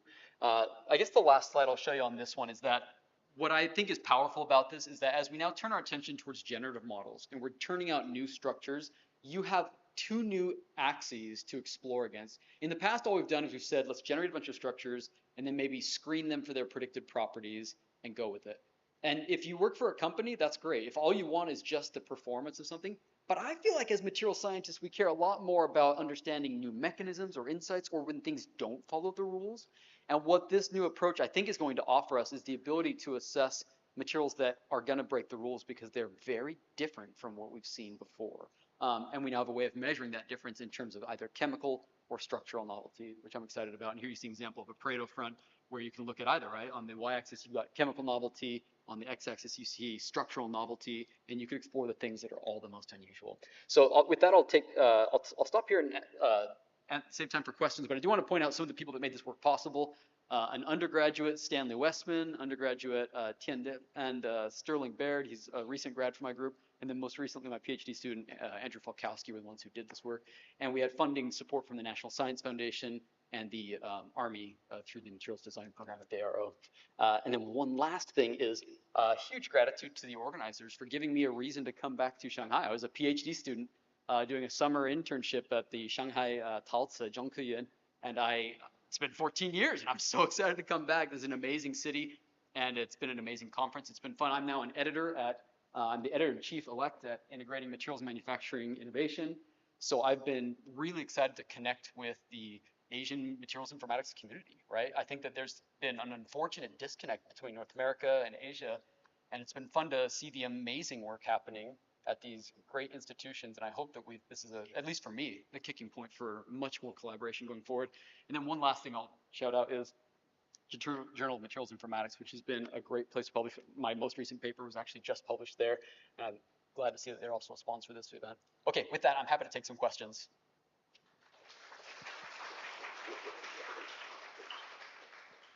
Thank you very much. It was beautiful. Questions? You started off by showing what the generative algorithms kind of. So, I mean, there you are basically learning in the latent space a low-dimensional representation. There's a probability distribution that you can sample from, and that's how people usually get these different structures or images or whatever it is. So what exactly then are they capturing? What is the distribution capturing if it's not capturing these very specific, more structural properties? Well, I think it is. And I think that people have shown that even. If you take like beta VAEs do a pretty good job of pointing out what exactly in terms of your descriptors is it boiling down to, and then differentiating them from one another. I don't know if I've seen a paper where they've actually described that. I know in the field I've talked to people, and I think that's what's happening there. But that said, no one's using that as a distance metric afterwards to then, what they're doing when, for example, if you do conditioned generation, which we do, then it's conditioned off of the property. It's always conditioned like, okay, give me a material that has a big band gap or a high modulus or whatever it is, right? So that's the conditioner. It's not these other aspects such as chemical uniqueness or structural uniqueness. And I think it ought to. And for 2 reasons. One, I think that it's going to drive us towards places where the model breaks. And I think that as a field, informatics, we ought to care a lot more about where the model doesn't work. We spend all this time trying to convince people that our model's the best, right? The R squared is so great. And I think that we don't do nearly enough time thinking about where it's going wrong. And by intentionally driving your solutions towards the most unlike things it's seen, I think we're going to see where it breaks, which is personally, I think, important. And then the second is I think that's where we're going to see interesting mechanisms arise because it's unlike the common thing. And that could be tied to the first one. When it breaks, when the predictions don't work, now you have a good starting point to say, well, why?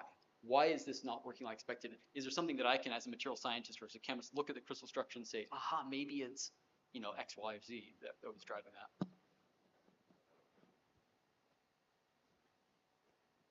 that. Very nice talk. Okay, just to support you, but I want to point out. Okay, when you carry out the outliers, you see, you want to find something, but that is highly depends on the feature you use. Yeah. You have to be very careful. You just listen, say, Yang Yun has talk. You have to be very, very careful. Okay. Another issue, outlier. If you think that the data is reliable, they may involve new mechanism, new science there. Okay, that's another point. Okay. Thank you. Very good talk. Yeah, appreciate it.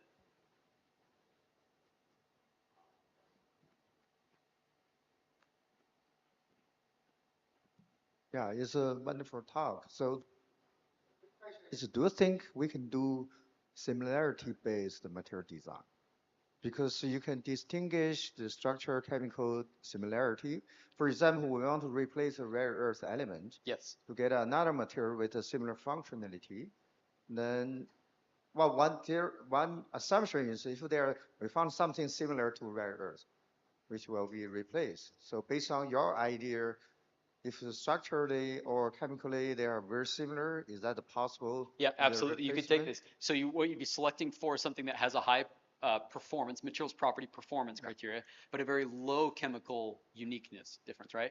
And then you'd screen through those and ask yourself which ones satisfy your resource considerations, whether that's HHI or if you're trying to disqualify a certain thing versus toxicity. But the point is that you'd be looking for a low score there. And for the first time, we have a tool to easily do that. Because in the past, I don't think we had a good tool for doing that. It was very hand-wavy how it's being done. So conceptually it makes sense. I just wondering if the accuracy, so the similarity, for example, even for the structural materials, if we replace an element just by the atomic number, just one difference. Yep.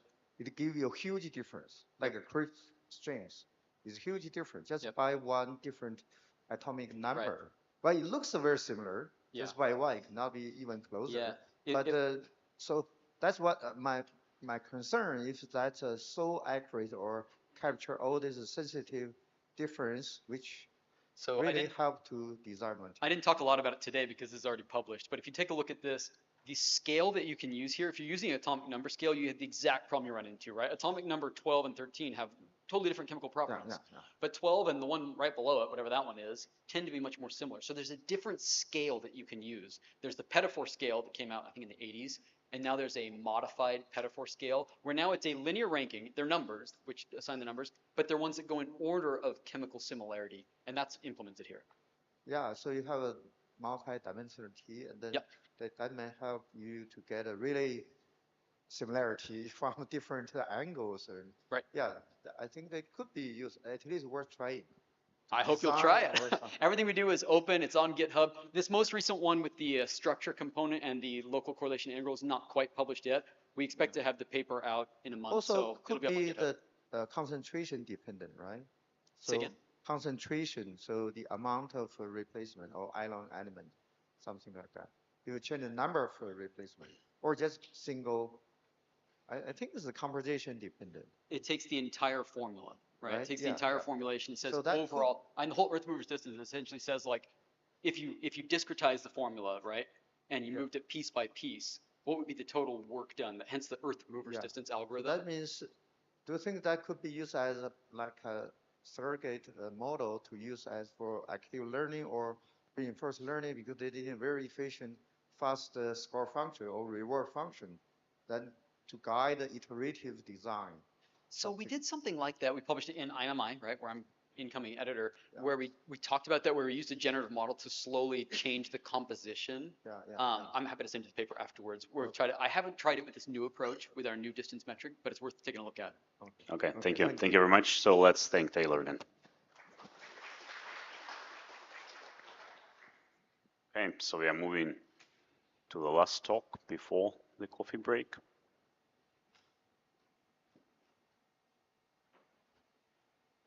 So this will be given by Yuan Zhu, who is coming from the Leibniz Institute for Crystal Growth from Berlin.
Okay, I think everyone please seated.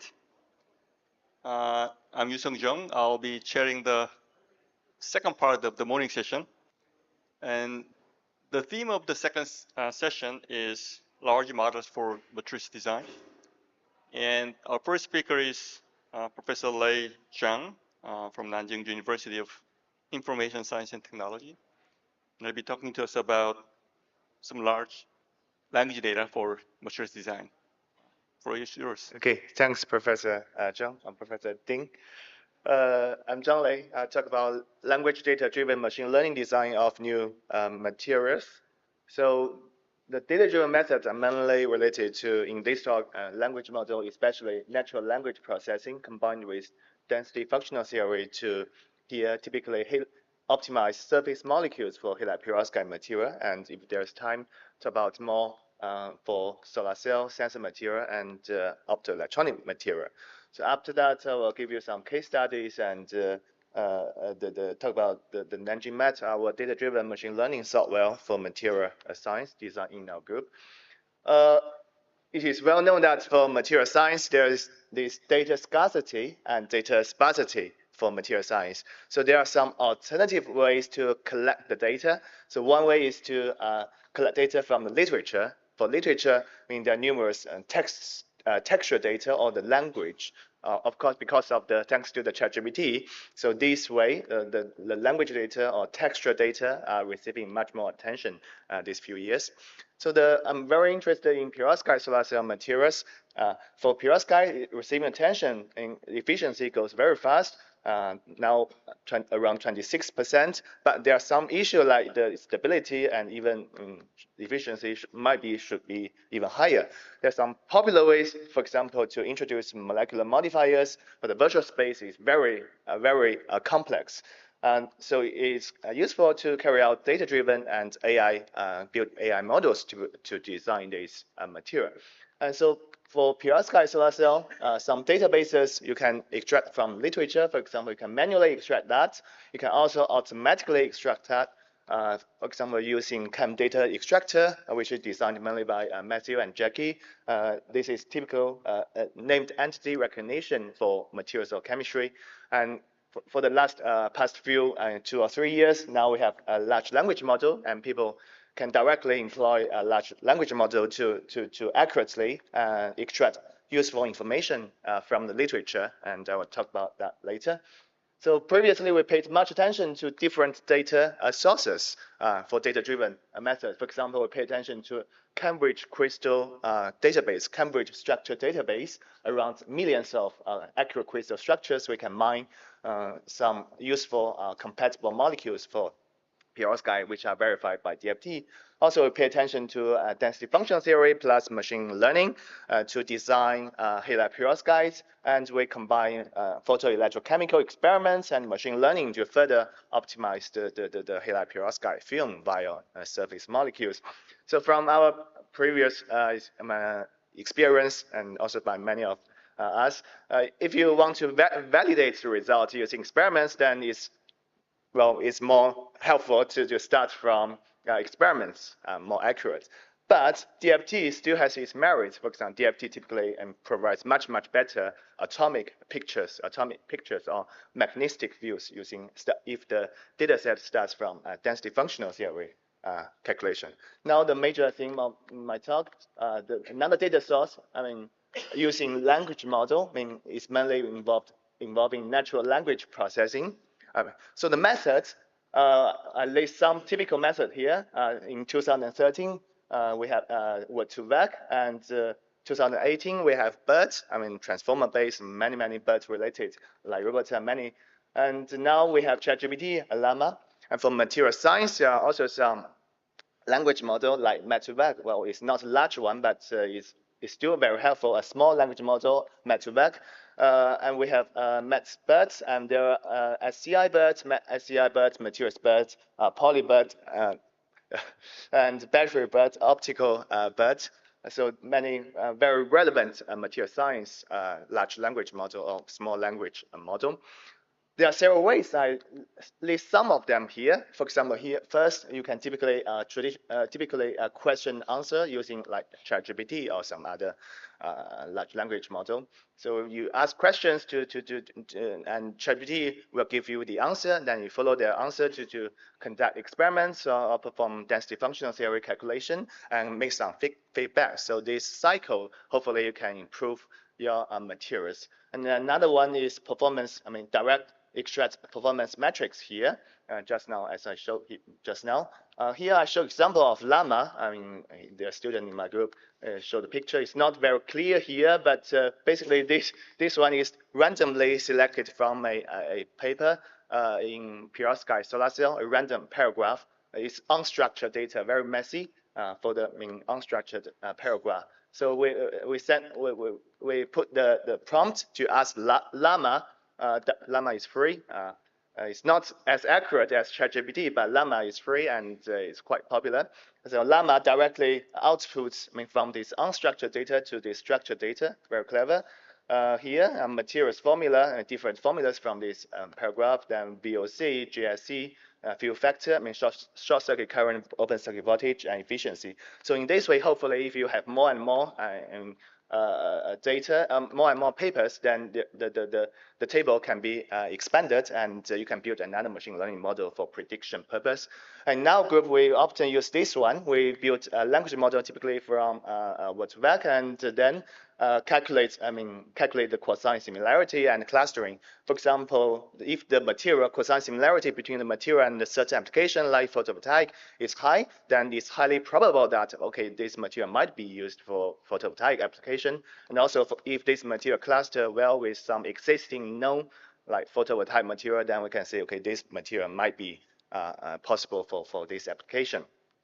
So based on this method, we predict a new photovoltaic materials. For example, here, based on 50,000 papers, we built this language model, and this language model identify most of them high-ranking ones are existing one, but some of them, like this one, arsenic pentoxide, not that common. So we calculate the result, the NLP predicted photovoltaic material by DFT and compare that with halide perovskite, the crystal structure similar, framework and empty spaces, the band structure kind of similar, and PDOS. So good electronic properties, but the optical property of this NLP predicted one is not that good. So if you compare with halide perovskite, the intensity of absorption is only in the visible region, only 1/10 of that by halide perovskite.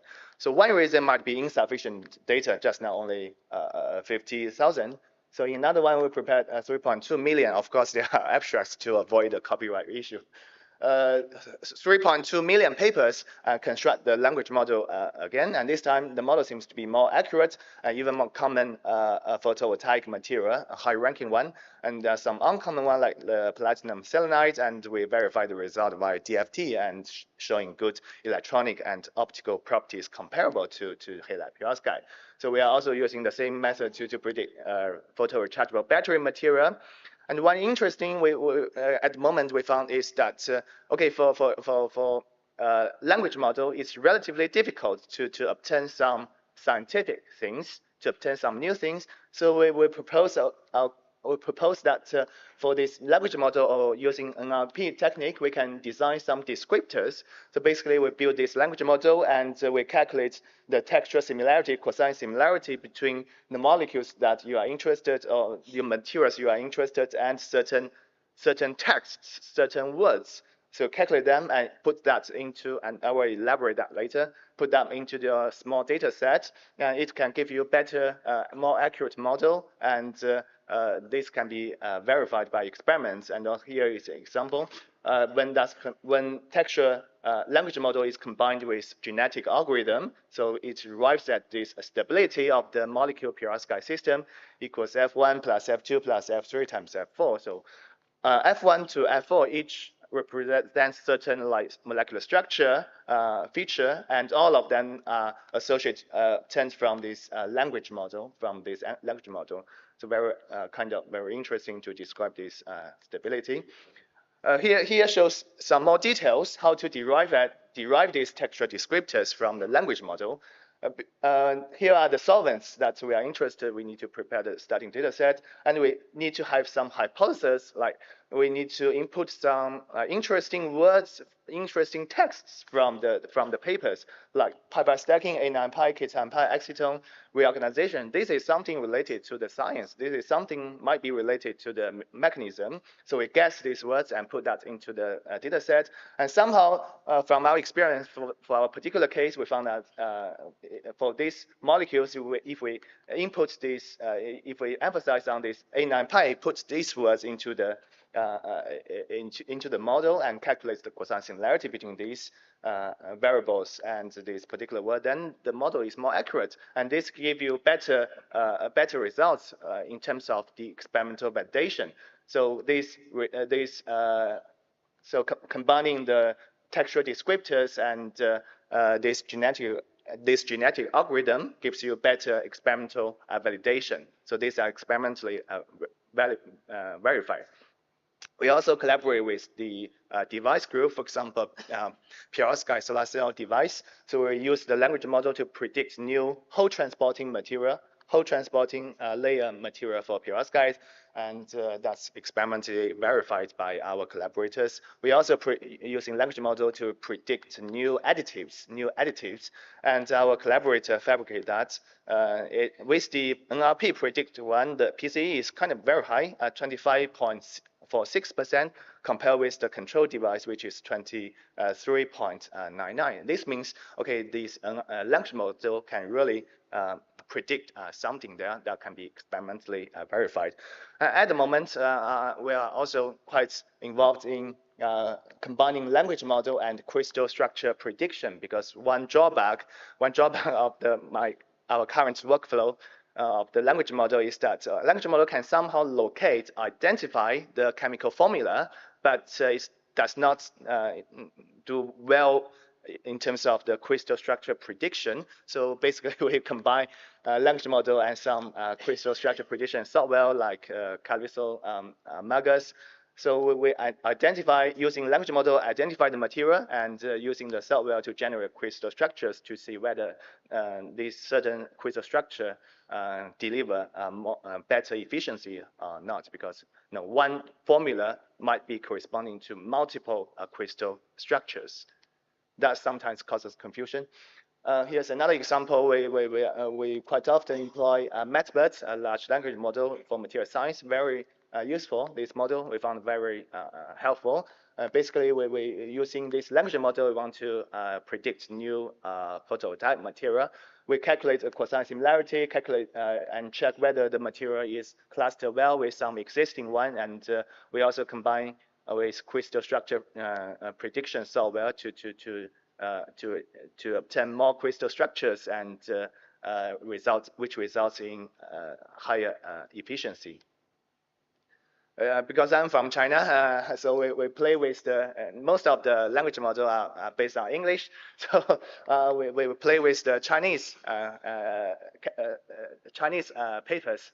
For Chinese, NLP is slightly different because there's no empty spaces. For English, there's empty spaces. It's relatively more accurate for English, no empty spaces. So for tokenization, but for Chinese, it's kind of difficult, and also the punctuation, the stopping words for Chinese always different with the English.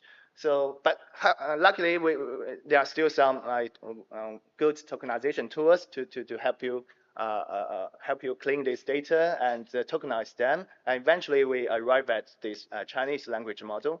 This kind of different materials clustered in different regions and this periodic table, and arrive at different photovoltaic materials. So hopefully, we hope we can find some fortunes in some other places like Chinese, or maybe in the future German, Korean. So to predict new things. And at the moment, we are also trying image data. I mean, many papers store image.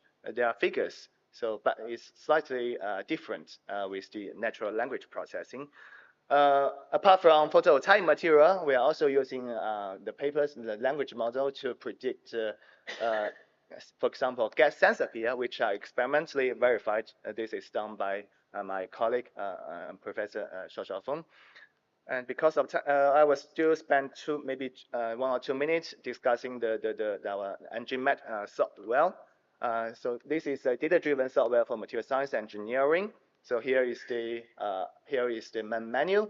We have many algorithms. It's not shown here. I mean, regression classification, also symbolic regression, symbolic classification. And because of the topic, here is in this software, we have this particular module devoted for language model, devoted for NLP. So for this language model, for example, here we have this button in this menu, NLP, natural language processing. So if you click this button, it will show, here is the copyright, software copyright, 语言模型 language model for material science. We have obtained that. So if you click the button, there are some more buttons coming through. You can select the model. You can select whether you want to have these figures or not. Basically, this can be obtained by either matplotlib or words vectors. So I will put more language model, materials-related language model in the future. At the moment, for example, the users need to specify which material you are interested, and these figures will be generated automatically from matplotlib or words vector models. If the material cluster well with some existing material in your field, then there's higher possibility to say, okay, this material might be used in the future. And if you can also calculate the cosine similarity between these material that you are interested with for example, the application like photovoltaic or battery. If the cosine similarity is high, you can also say there's higher probability. So after that, you have the hypothesis, then test with this language model, then you can verify the result, either DFT or even experiments. We also include this chem data extractor in our software to further clean the data to help build better model. And as mentioned just now, the language model or NLP, I mean, it can locate the chemical formula does not do well for crystal structure. In one formula, there are multiple crystal structure. So we also designed this button crystal CSP. So after clicking the button, automatically perform this crystal structure prediction. Currently, we are using Magus, but later, hopefully, I will incorporate some else or Calypso in the future. And after that, we can obtain these multiple different C files based on the chemical formula obtained from this language model and verify the results via DFT. And we also have this materials project button to listing the available C files of the material you are interested to track whether the crystal structure you predicted is available, existing, or is it kind of new. Okay, some personal views. I mean, currently might be. I mean, the computing power, the GPU is definitely very important, critical. But there are many things that we need to contribute, like the domain knowledge and data and algorithm. So still many things to do. Even with minimum computing power, many of us can still do something like input our knowledge inside. I mean, collect data and maybe design some algorithms to help this community. Okay, that's the Journal of Materials Information outside by Professor Tong Yi. And another journal might be related, Computer Materials and Continua. And that concludes. Hopefully I demonstrated that different data sources, different data types are beneficial for material science, and language model and natural language processing assist in material prediction and analysis. Okay, that's all. Thanks.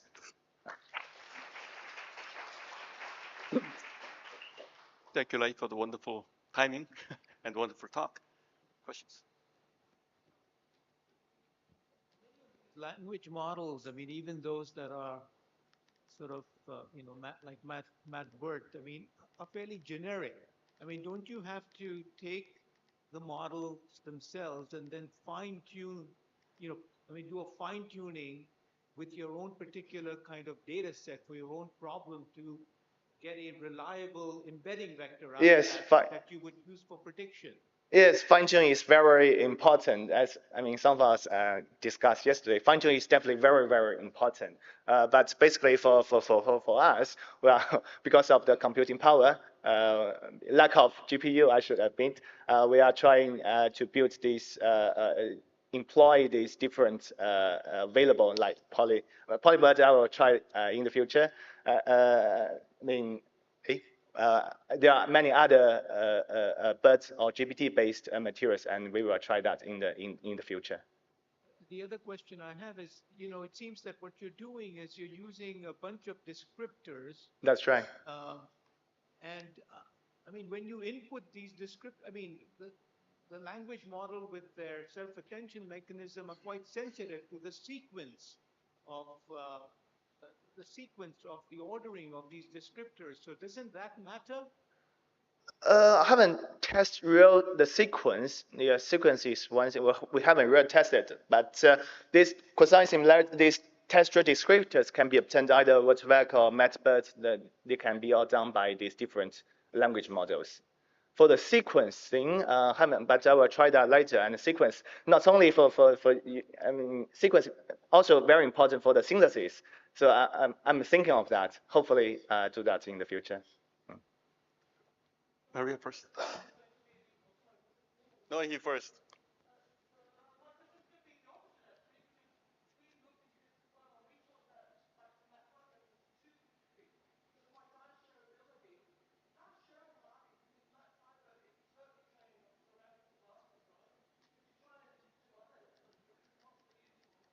MathSci, we haven't really done much on tested on MathSci, but for MathBert, it works. Did you mean MathSci, MATSCI, but we test a lot on MathBert. It's kind of helpful, meaningful.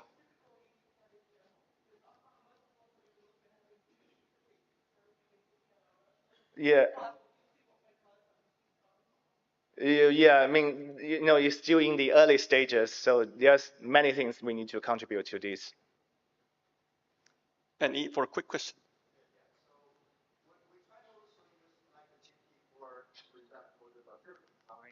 To look for some recommendation, but it turns out they based on the probability. So whatever they see most, they recommend hallucination. That. There's no logic behind that. I really see. And then more recently, this GPT-01 uses the chain of more thought. Accurate. That building more sort of logic or this sequence. So do you think that GPT-01, this chain of thought, help more computatively predict something which help material design? We also test GPT-01 because currently we are quite involved in some named entity recognition to accurately identify some like materials, like characterization, structure, things. Yeah, for us, from our experience, GPT-01 is more accurate. It's more accurate than the previous version and more. But we still, but the thing is, I mean, of course, another cost. Yeah, but to reach the quantitative level, really help. I won't say that for our domain, this particular material science domain it's much better than previous version. But to be frank, I should say, at least in my this particular job, it's doing very good. I mean, compared with previous version, but the cost, the accuracy still needs to be improved, and there are still hallucination. Still a big problem there. Thank you. Okay, let's thank the speaker one more time. Okay, thanks.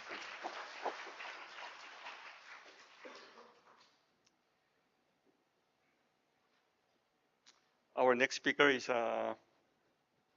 Wenkai Ning from Shanghai University.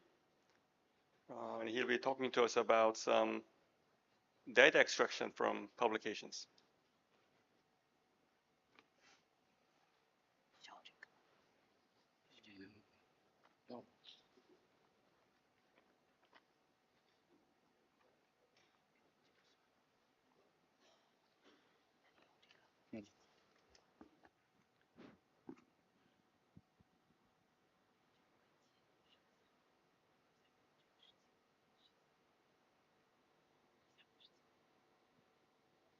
Thank you, Honorable Chair.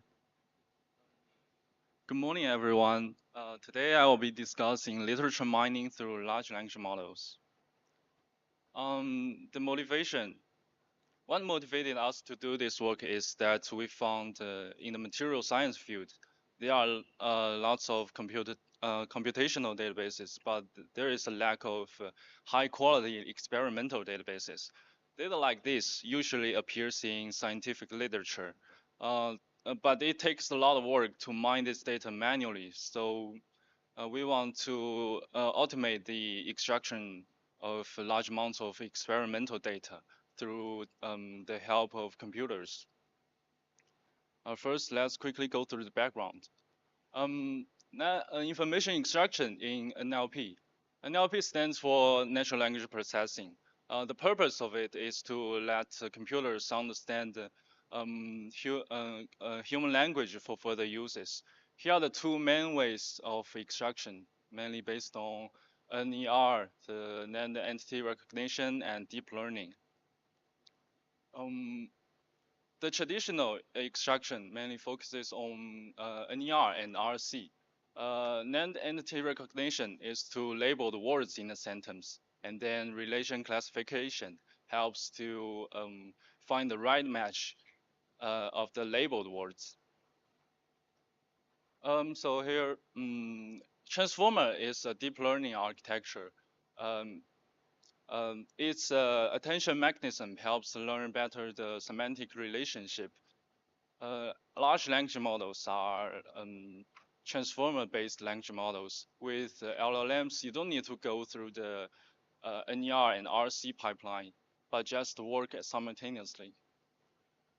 There are many extraction work published, but here I will only discuss follow the most representative methods. The first two are based on NER, and the last three are based on deep learning, showed in the green rectangle. So the second one is a combination of one and two both ways, and its uses BERT model, and the last two are use GPT models. First one is Chem Data Extractor, or CDE for short. It has some built-in modules for parsing sentences, and we need to define our own rules for the extraction of targeted property value.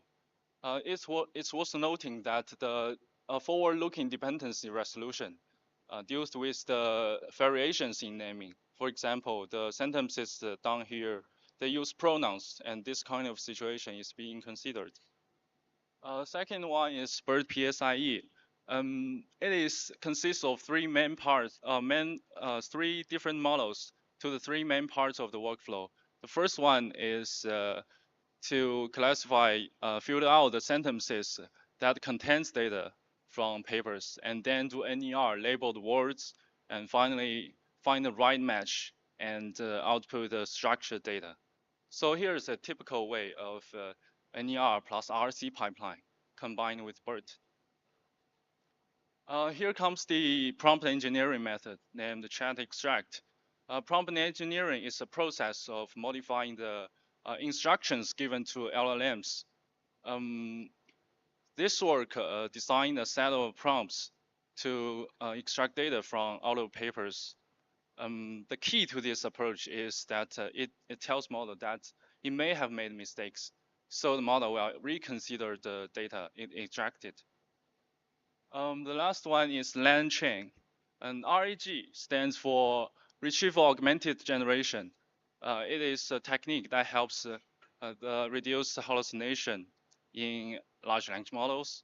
The circle is where RAG acts to embed the text into vector through LLMs and then retrieve with prompt to get only the relevant content.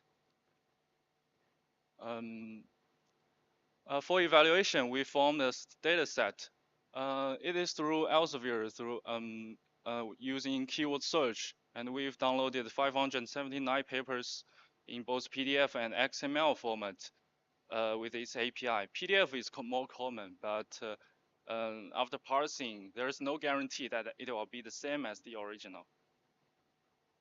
For evaluation, we use precision, recall, and F-score to evaluate. as metrics. Simply speaking, the precision focuses on the accuracy of the model, while the recall focuses on the integrity of the database. So if a model has a high precision but low recall, it means that the model is extracting too little data for accuracy. But however, well, conversely, it means that it means guessing. The model is extracting too much data. The F score balances the precision and the recall. All the three are the higher the better. Here's how the four methods performed on the same data set. You can see that CAM data extractor wins in precision and LangChain wins in recall. Considering F score together, LangChain performs here. Because the evaluation set must ensure accuracy and it requires manual verification. So we only selected 30 papers for now. Here is a compilation of pros and cons of all the four methods. They are evaluated through performance, training, and ease of use. I know it is too compact to read, so I will analyze them through several specific cases, only given the highlights that related to each case, and omit the rest. The first case is contextual data problem. It means the data is separated. For example, like this, the material and its band gap value are in different sentences. Although none of the models can truly understand the context of a paper, but CDE and LangChain have made attempts. For CDE, as mentioned earlier, it considers naming variations. And in addition, it will consolidate all the data that related to the same material at the end. For LangChain, LangChain does this by the whole paper into the factor database and only considers the most relevant paragraph. However, BERT PSIE and chat extract only process data at sentence level. The second case is to extract data from tables and figures. In fact, if tables and figures can be parsed clearly enough into text, so there are no longer problems. Any NLP models can process them just like regular text. But usually they are complex, so it is difficult to expect a reliable extraction, especially from figures. We know that some LLMs has the ability to analyze images. So at this stage, we think that a possible way to do this is to have LLMs check if a figure contains the target data. And then human would then manually extract from this smaller set of figures. The third case is after extraction work, and migrate the methods for new properties. For CDE, you need to redefine the extraction rule, mainly the parse expression.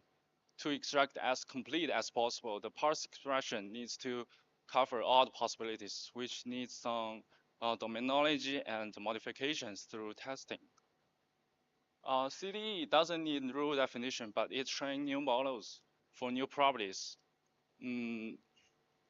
Training model requires manually labeled data as training set, and it is time consuming. But in fact, it may not be necessary to train the model every time if the used BERT model is powerful enough. For the chat extract and LangChain, the only thing to do is to tell the LLM the name of the new property. So it is rather easy to migrate. All the three cases are practical problems when trying to build a complete and reliable experimental database. So as the model size increases, the resources and the time required for inference also increase. The CDE is the fastest because it is not an LLM. Well, the long chain here is the slowest because it has one more step of REG compared to other LLMs. So each method has its own pros and cons. So the conclusion is it may still be necessary to use multiple methods simultaneously and verifying manually. Finally, some future improvements of the work. Regarding dataset, we plan to analyze more to get the distribution of categories, and we also plan to use common graph networks to modify the architecture of RC model. As we are using the methods one by one here, we also have an idea to connect different models together, so they will give results simultaneously, and also highlight the records that are different from each other for comparison. Many thanks to my team and the collaborators. Their effort is really crucial to this work. Thank you very much. Thank you very much. Wonderful talk. Questions?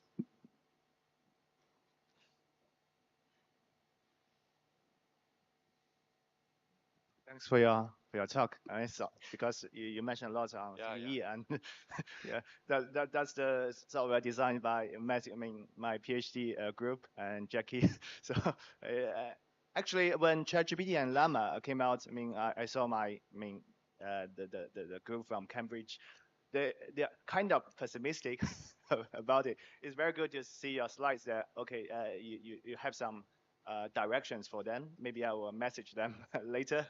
But can you elaborate on, for Chem data extractor, because previously I also used it a lot, but recently I shipped towards some large language model. Yeah. Maybe can you elaborate on the future possibility on improving Chem data extractor? I saw some, but can you further elaborate that to improve them? And maybe I'll ask those developers to pay more attention. Thanks. You mean some improvements for Chem data extractor? Yeah. Just now you mentioned some like rule-based things in the second last slide, I think. But maybe can you elaborate that? Thank you for your question. Based on my understanding, the knowledge in one field can help with other field understanding of other fields. So maybe the LLM is the ultimate choice. As the size of the model increases, so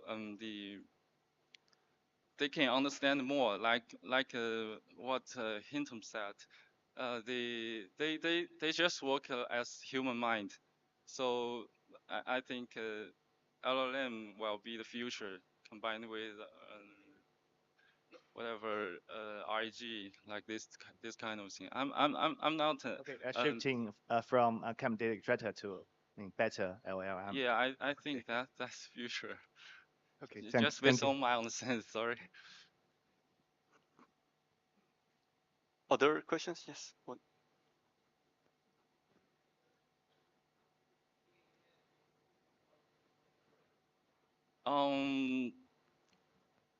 Actually, that's our first attempts, but when we are digging to this field, I found that the different methods there is not an outstanding one. So I will try that. I'm still need to go through the go further in this field. The KN. Okay, let's thank the speaker again. Thank you. So our next speaker is Akhil Nair from Fritz Haber Institute, and he'll be talking to us about some symbolic regression for acid stable oxides for electrocatalysts.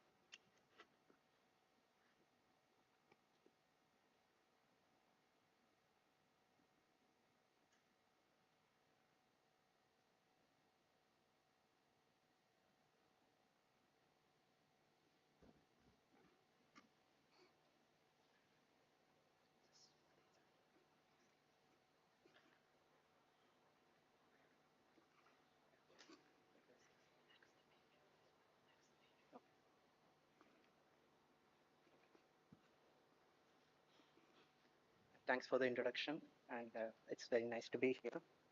So you already heard about symbolic regression in the morning. So my talk is just an extension of it in applying symbolic regression in material discovery frameworks. So as Professor Lukman has yesterday in his talk has wonderfully explained, one of the central ideas behind self-driving labs and also autonomous experimentation is closed-loop materials discovery framework. So, okay, yeah. So one of the essential ideas behind the autonomous experimentation is basically closed-loop materials discovery framework. So it basically starts with an available materials data, which is then used along with the representation to train a surrogate model, and then a black box optimization is performed to query materials from a large design space, and which are actually selected and then subjected to materials property evaluation either through experiments or through computational simulations. There are different challenges, as Professor Lukman has yesterday mentioned, that what should be the choice of surrogate model, what should be, how do you construct a design space, and also what should be an effective sampling strategy to achieve the target value range within a lesser number of iterations in as much as cost-effective manner. However, here I'm actually trying to identify some of the challenges from the AI side of it, which usually we would be having, especially if you're doing an experiment, you would be having a scenario where limited availability of high quality materials data, and also many of the surrogate models are actually not explainable, inherently not explainable, and hence we would actually like to know that if a material or a process has been proposed, why it has been favored over the other, and also most of the surrogate models actually are based on a probabilistic approaches which demand a pre-assumed materials representation, which might not be available at the very outset of the workflow. So here we try to address these challenges by using CISO, which is a data efficient and an inherently explainable surrogate model.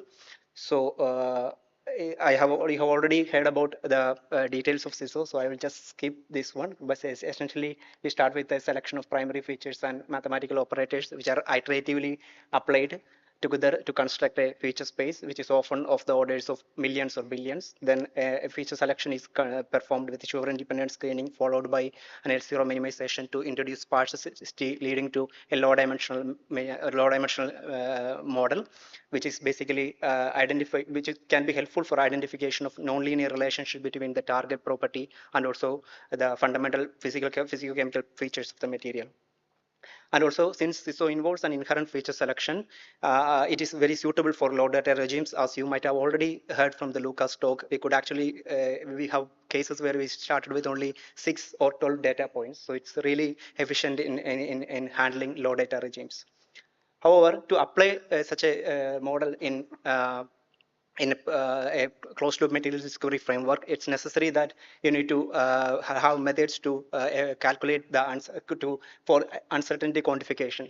So we use here for an ensemble approach. Essentially, we start with the data set, and then we perform bootstrapping to create subsamples of the data set with the replacement, where we train different CISO models to create an ensemble of CISO models for which the average is considered as the mean prediction, and also the variance is considered as a proxy for the uncertainty estimate. Basically, this approach involves bootstrapping, 2 stages, bootstrapping, then aggregating, and hence it's actually termed as bagging. However, this is the conventional ensemble approaches. There are also, within the context of CISO, we also introduce additional ways to introduce variance across the models. One is actually the primary feature bagging, where along with the random subsampling of the data sets, we also randomly drop out a set of primary features, and hence CISO models are actually repeatedly trained over there. And another way is also to introduce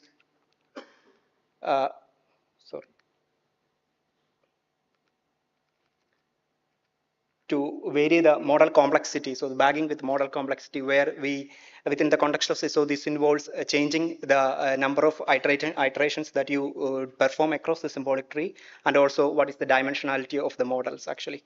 So these are the methods that we considered here. We have considered a lot of methods. Here I am discussing actually 3, as they found it to be promising. But we also know that uncertainty is estimated from our ensembles have actually challenges. They are often turned out to be overconfident, and I will come back to this and discuss this in a later slide. Now, The use case I'm actually discussing here is an identifying acid stable oxide catalyst for water splitting. As you might have already heard in a couple of talks yesterday, water splitting is a reaction of important renewable energy interest. The reaction, it has a component reaction, oxygen evolution reaction, which its limits in achieving the expected theoretical efficiency of water splitting because of the high overpotential associated with. So you need catalyst, and conventionally oxides are actually considered as a catalyst, and there have been a large amount of work, research work have been put forward for proposing new catalysts and all, but most of them were focused on the activity of the catalyst, basically based on studying surface properties and all. However, very limited works, especially from the computation side, have been performed in identifying or quantifying the stability of the materials in conditions relevant to water splitting. So this can be actually considered studied by using Porbet diagrams. So where you map the electrochemical stability of a material as a function of pH and also potential, and which basically helps you in identifying the regions of the regions of this composition space where the target material of interest is stable or not. This can, along with the qualitative interpretation of the Porbet diagrams, we can also have a quantitative figure of merit, which is the Porbet decomposition energy. It gives you an idea that the material of interest, how stable the material of interest at these particular conditions relevant to your reaction. However, the construction of Porbet diagrams is actually, if you're doing it in the, using methods like DFT, it's actually a computationally intensive problem. For example, for this titanium iron oxide Porbet diagrams, you need to to construct the Porbet diagram of this single oxide, you need to compute 74 different materials. And also, if you're dealing with the DFT, and also if you have transition metal oxides, then you have actually problems of oxygen overbinding and also self-interaction error in oxides, which means that you need to also go for methods beyond generalized gradient approximation, which is what we have done. And fortunately, because of the recent developments in FHAMs, we have an efficient hybrid functional implementation. So we curated a data set of 250 oxides with the Porbet decomposition free energy computed at the DFT HSC level of theory. And this actually covers a reasonable amount of chemical space in terms of the elemental diversity. But within this data set, we see that only less than 20% of the materials are actually stable, because so many of the oxides undergo dissociation to more favorable regions in the Porbet diagrams. And also we came up with a CISO model for this one, for this property, target property. And here is actually the low dimensional representation of the initial materials. The coordinates are constituted by the CISO derived descriptors. And these are the primary features which constitute these descriptors. Now I come back to the benchmarking of the ensemble-based uncertainty quantification, as I have mentioned here. So there are different methods to also benchmark the uncertainty quantification methods. And here we consider two metrics. One is the prediction error. Second is also the miscalibration score. Basically, we wanted to capture where the uncertainty estimates truly capture the residuals or not. So basically, the ratio gives an idea about that. And these are actually calculated by random sampling to generate training and test sets across 30 independent trials. And these values are actually calculated as the expectation values to achieve the statistical confidence. Now, this is actually the result for the data set size of 200, and we would ideally, as we can see that comparing these three different ensemble methods, we achieve a more closer values of 1. That means a closer values of being neither overconfident nor underconfident with this primary feature bagging method. So actually we get more reliable uncertainty estimates if you're using this method. And it's important to have well-calibrated uncertainty estimates if you wanted to perform active learning, because if you don't have, then the active learning would give to inefficient sampling, which we have also recently shown that this is also a problem if you're using machine learning potentials, because the uncertainties from the ensembles are often overconfident, and you cannot employ and should not employ them for active learning. So based on this, we actually do a sequential active learning workflow for identifying acid stable oxides. So we start with an initial data of 250 oxides. Then we trade an ensemble of CISO models over it to get the mean prediction and also the uncertainty estimates, which are actually then fed into to design an acquisition strategy, which is then used to select the materials from a design space of 1,500 oxides. And these mostly involve ternary, because we do not at the moment have experimental well curated database of ternary oxides with the pore-based stability computed. And also we have a reference phase database which spans up to 12,000 materials in order to calculate the pore bed diagram for all these materials. And these are actually then passed to a high throughput workflow manager with an interface of FHIMs with the Task Blaster, which we have recently developed. And then this is iteratively performed to identify the stable oxides. And the acquisition strategy that we consider is actually the probability of feasibility. So basically our objective is to maximize the probability that a newly sampled point has a value for pore bed decomposition free energy less than 0.1 electron volt per atom, which is a stability threshold that we consider. Now, these are the campaign results. Here I represent the initial data and also the design space that we want to query over in a CISO map based on the initial training data. And to achieve consistency, I show both the cases, the CISO map based on the training data only. And here is the materials which are actually queried and selected and then perform the DFT HSE calculation to evaluate the pore bed decomposition free energy. And the hollow circles are actually unstable materials and the filled circles corresponds to stable materials. And we can see that even if actually by incorporating the uncertainty estimates, we have been able to query points which are actually far from an initial prediction which is based on a single CISO model. So this is why actually you can have an efficient exploration of material space if you are guided by such a workflow. Now I show some of the identified oxides which are identified to be stable, and we see that there are certain oxides which have some combination of elements which are actually relatively cheaper compared to iridium and ruthenium based oxides, which are the state-of-the-art oxides currently used for oxygen evolution reaction catalyst.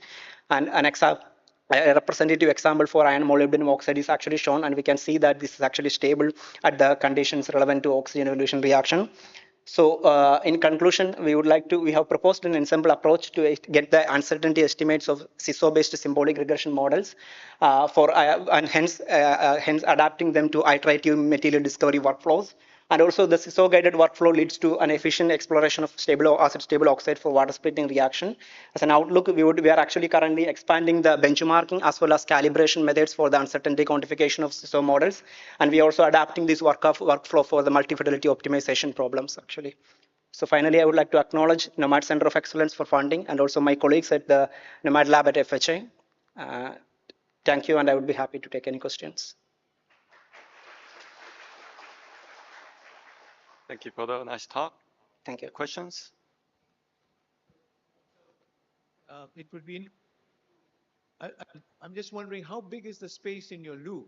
Like the search space, how big is it? So it's 1,500 oxides, but for each of the oxide, if you want to incorporate if you want to calculate the target property, you need to calculate all the materials which share the same composition space. So this could span up to 100 materials for calculating for one property. Right. So how in total? I mean. In total, it will be like 12,000. In this case. So maybe it won't make that much of a difference to that loop. CISO. Yeah. I mean, I think in nations, right, to yes. come up with the with a relationship between the operators that will minimize. I mean, I think that can be speeded up if one uses either a Bayesian or a reinforcement learning algorithm, so that you actually have an agent that learns rapidly. Navigates that space to learn what the optimal sort of combination of operators is, rather than doing all these combinations. So because it's a very high dimensional space, so I think impact that. Yeah, and then the other thing I was going to point out, I mean, you had it in your outlook. So you have two kinds of errors, and so ideally you want to be able to do a multi-objective so that you get the best of both errors. You mean the multiple? Yeah, okay, yeah. You get the best of both errors in your, so that you make a model. You make a model for each error, and then you kind of do a. So we are actually currently expanding this into both multi-fidelity and multi-objective frameworks. That will help to kind of get you better. And the only other thing I can say is, it seems that you have you have this diagram, right? Pore-Bay diagram. Yes. Which is your experimental input, from which. And then you're extracting some features that you are forming, correct?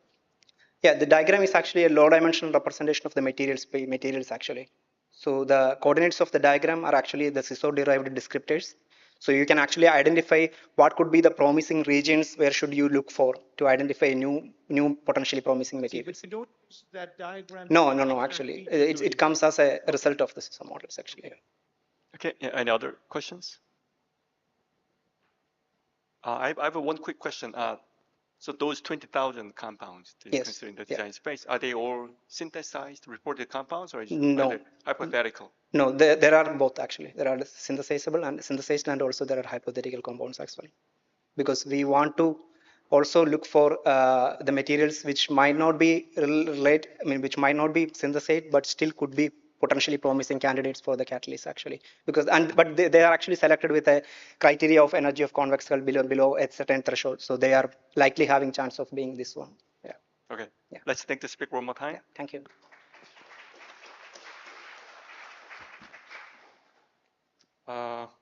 Our next speaker is Yunwei Zhang from Sun Yat-sen University, China, and she'll be talking to us about some battery prognosis from machine learning and spectroscopy.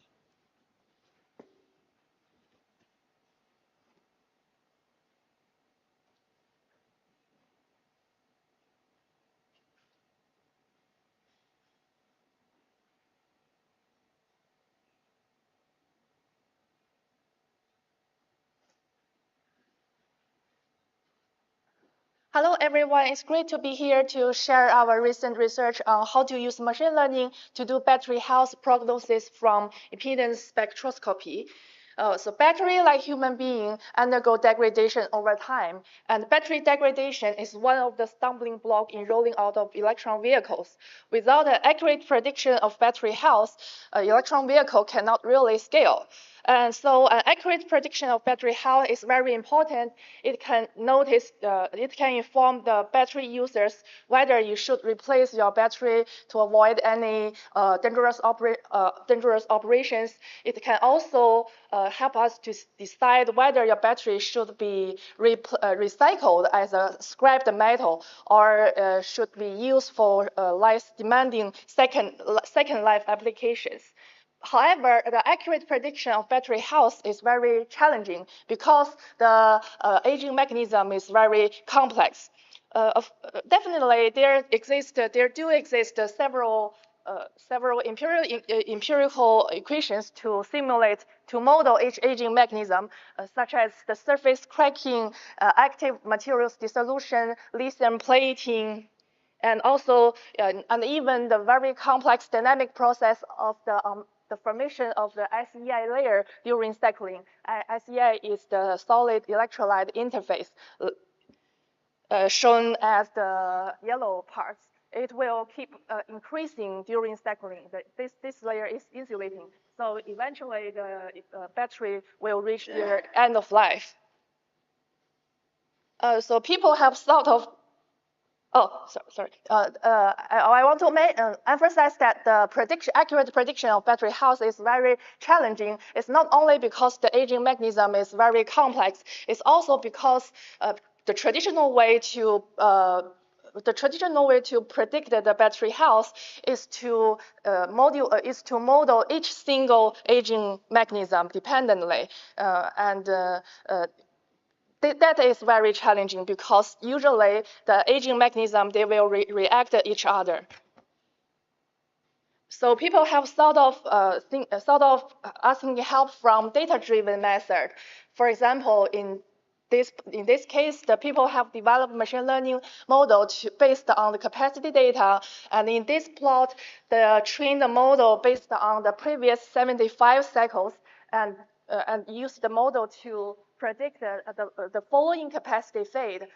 You can see from the figure that in a short range, the prediction is quite accurate with very narrow confidence interval. However, for a long-term prediction, the prediction goes less accuracy with really large confidence interval. That means that your prediction is not reliable anymore. Additionally, this kind of way to predict the battery health by accessing capacity is very expensive because you need to fully charge and fully discharge the battery to get the capacity data point. And it is very time consuming. Usually it takes more than 10 hours to get one single capacity data, and it does damage. It does damage to the battery, and more important, it's less accurate. So at that time, our broad idea is to construct a data-driven method by using a physical input. Here, the physical input I used is called electron-chemical impedance spectroscopy. Here, the EIS is a very powerful tool to detect the electron-chemical reaction happened inside the battery and can capture the change of the resistance over time during cycling. And here is the working mechanism of the EIS. You provide a very small stimulate signal with various frequencies to the lithium-ion system, and the output is the response to such signal with various frequency. And it looks like this kind of plot. We also call Nyquist plot. And each point, this kind of spectra consists of two parts, the real and imaginary parts, and each single point corresponds to a specific frequency. And different parts of the spectrum reflects the different change, different kind of resistance inside the battery.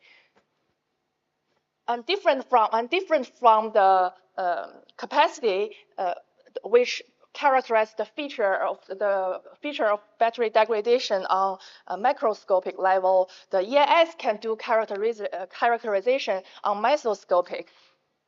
However, the problem here is that EIS is informative and it's very fast. Only takes 10 to 15 minutes to get the complete EIS spectra. And it is invasive because the stimulated signal is very small. It won't do damage to our battery system. But for a long time, it's very difficult to interpret the EIS data because it's high dimensional.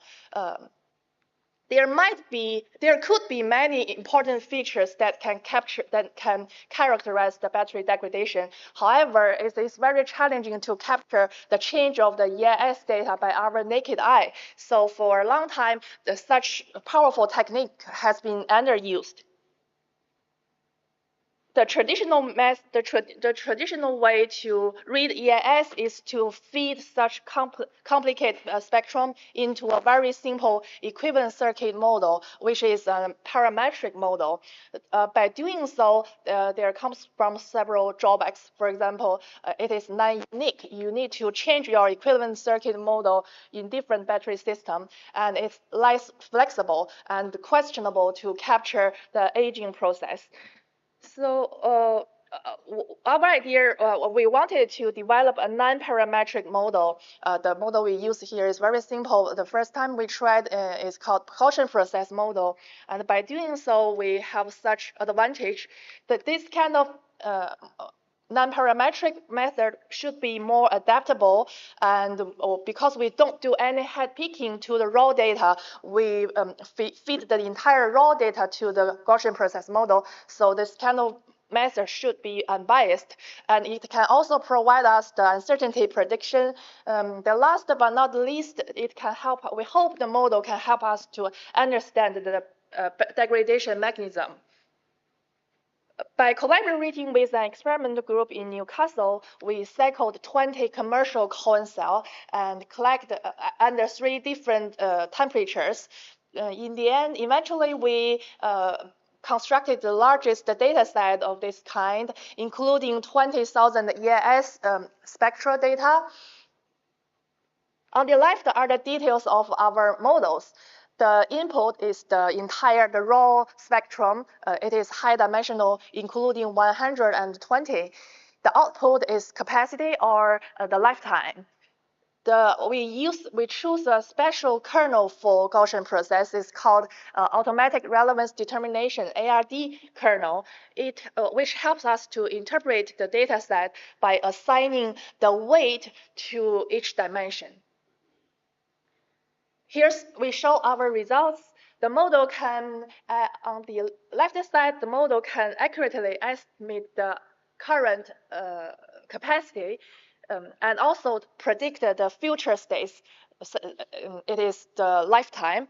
On the left side, the blue curves are the measured capacity, and the red one are our predictions. You can see the model is quite accurate by providing a relatively high R-square around 0.9. And here, for the remaining useful life prediction, we benchmark on the state of the art at that time. They used some features extracted from the charge and the discharge curve, which characterize the degradation on mesoscopic level, microscopic level. However, our method do the characterization on mesoscopic level should be accurate, and the results show that it's true that our method can provide 10 times accuracy than the traditional method.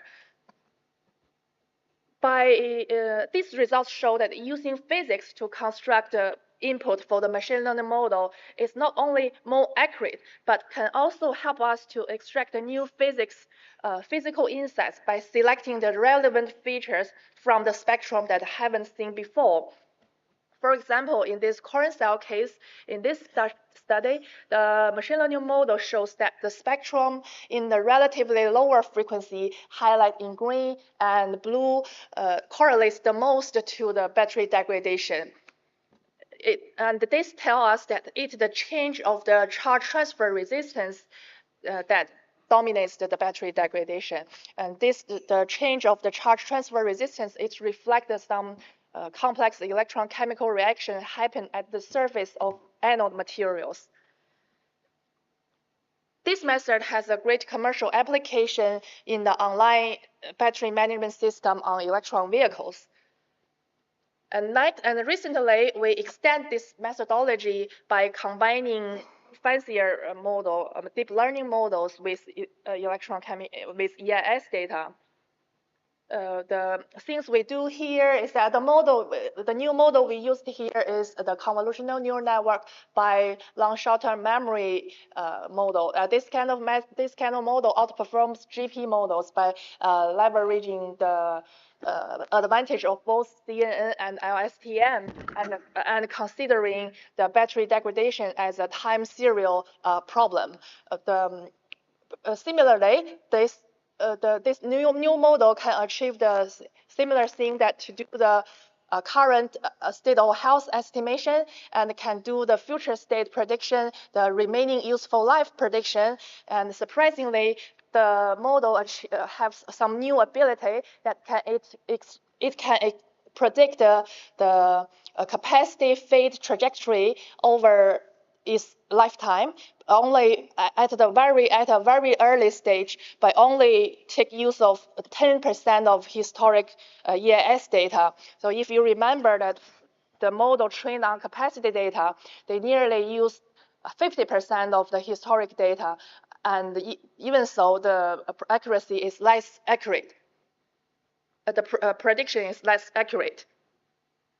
Here I show you some details on the state of health estimation, remaining useful life prediction, and the state of health forecasting by extrapolating the capacity fade curve until to their end of life.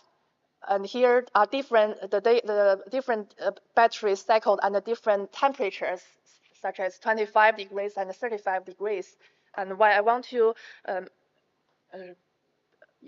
to pay attention to these results, that there exists a sudden dramatic drop on in the capacity data. We call it capacity jump. And capacity jump is extremely dangerous for battery user, because you can't predict when the battery will suddenly die.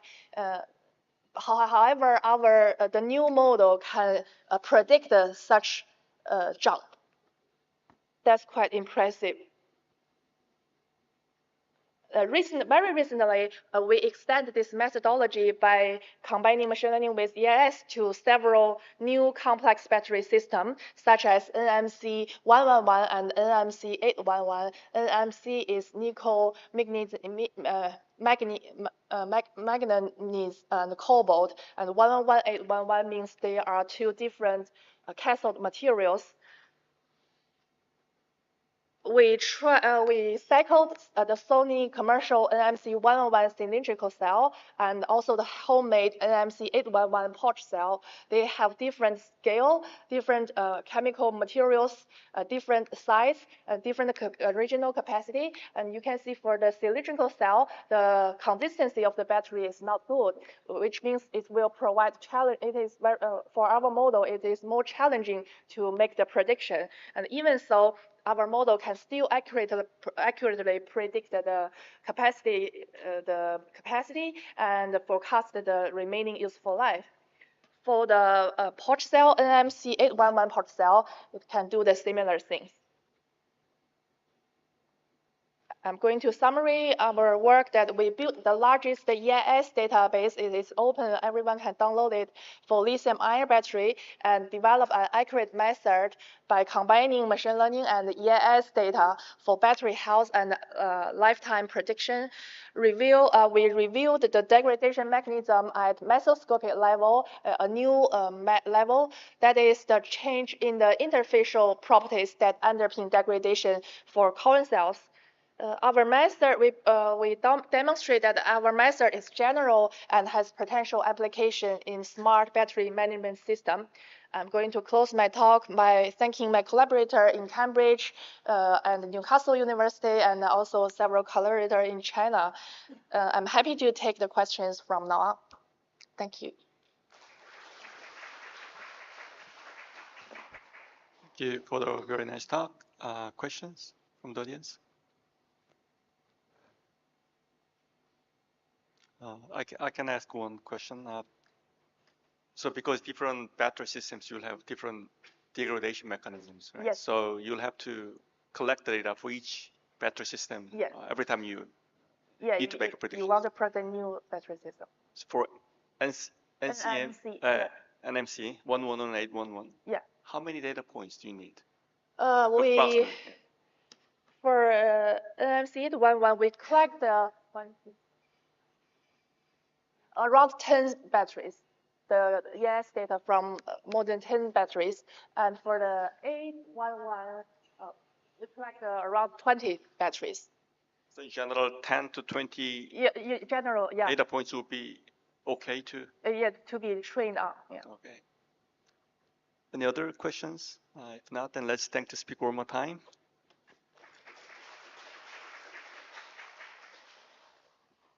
Our last speaker in the morning session is Jackie Zhou from UC Louvain, Belgium.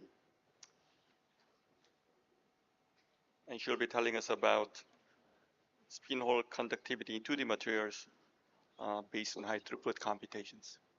Okay, great. Okay, thanks for the introduction. And I'm Jackie from University of Louvain in Belgium. And today I'm going to talk about the high throughput calculations of spin current in 2D materials. Actually, my topic could be a bit more, physical. So I will try my best to make it as possible as pedagogic. And I hope everyone could follow something. Okay, so, sorry, it doesn't work fine. Okay, great. Electron has two intrinsic properties, the charge and the spin.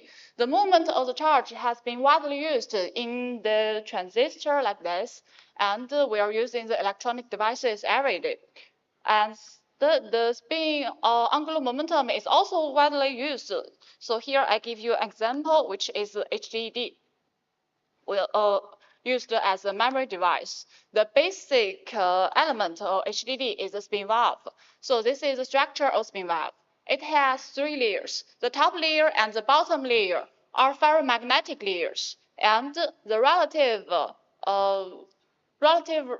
directions of both layers could be used to store the binary data O or 0 by the GMR effect. So this device can be used as a memory device. Sorry, it works right now. Okay. Yeah, and 2D materials are attracting more and more attention due to many reasons like the ultra-thin thickness as well as the exotic physics. And the family of 2D materials is quite diversified. This database, the MC2D database from the materials cloud, also provide the monolayers, which is exfoliable, so it is quite easy to synthesize. Motivated by all the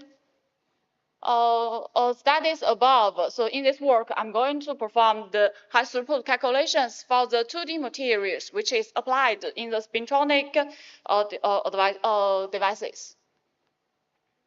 So we start from the material screening. We start from over 3,000 monolayers and we remove the rare earth compounds.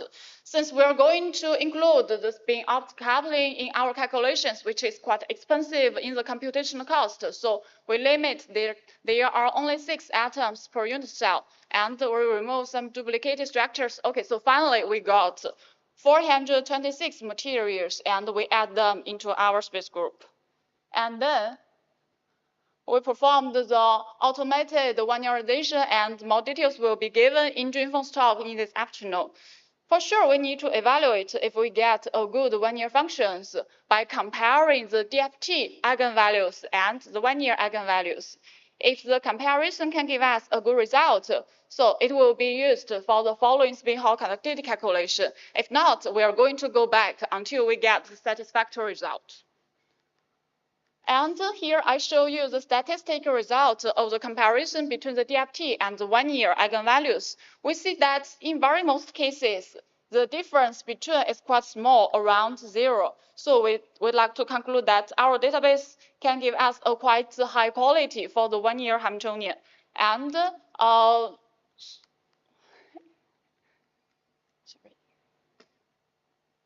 sorry, it seems it doesn't work anymore. Could you help? Thanks. Please, doesn't work. Okay, sorry for the interruption. Yeah, so this database will be released to the community very soon.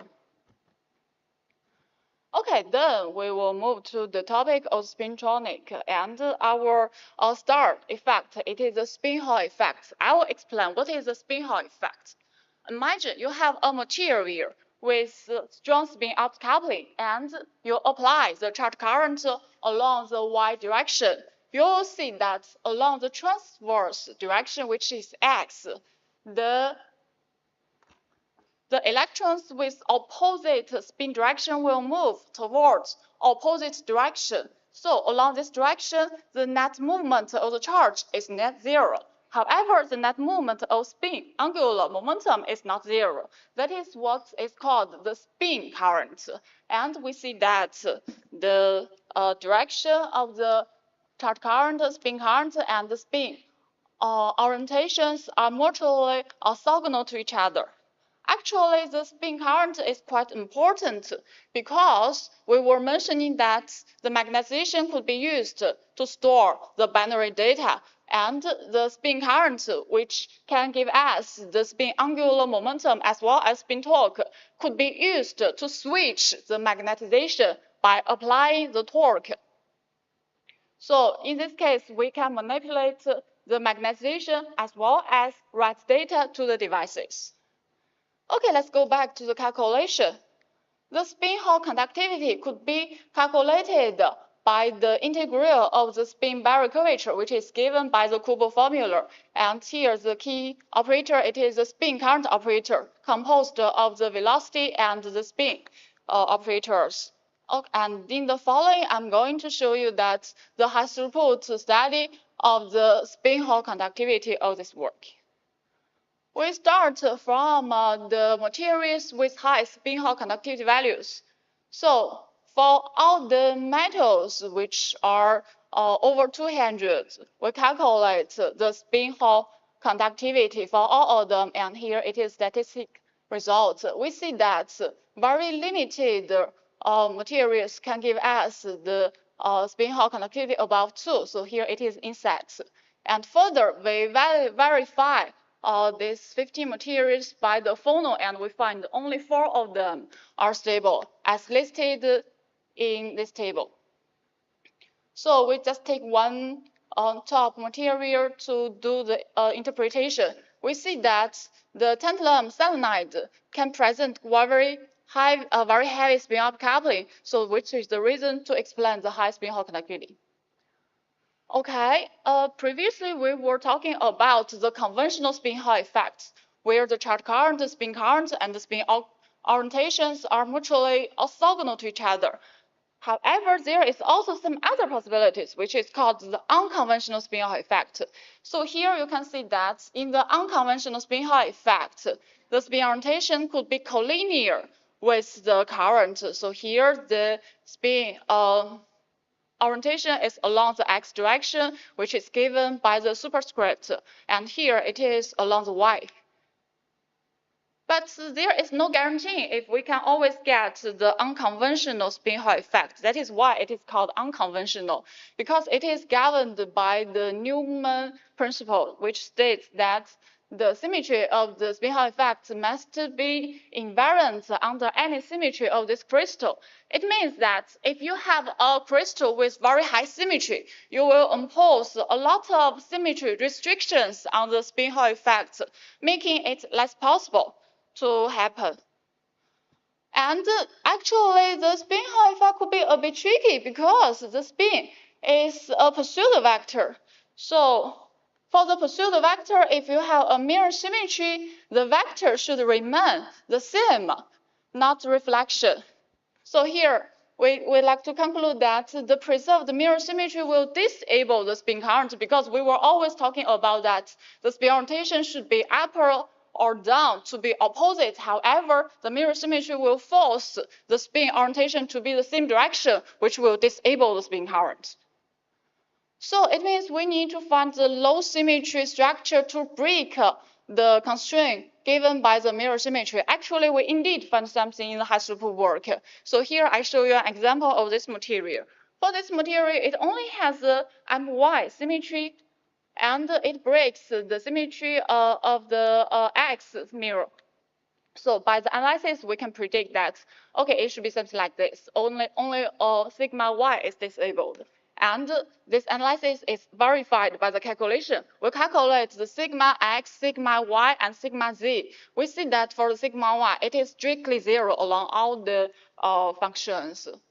So finally, we can find the non-zero sigma X and non-zero sigma Z in this material, and the spin orientation, because it has both both components X and Z. So the spin orientation is canted. This is what we call the canted spin current. Okay, now we are going to discuss something else. Well, we were saying that the spin current is generated by the charge current.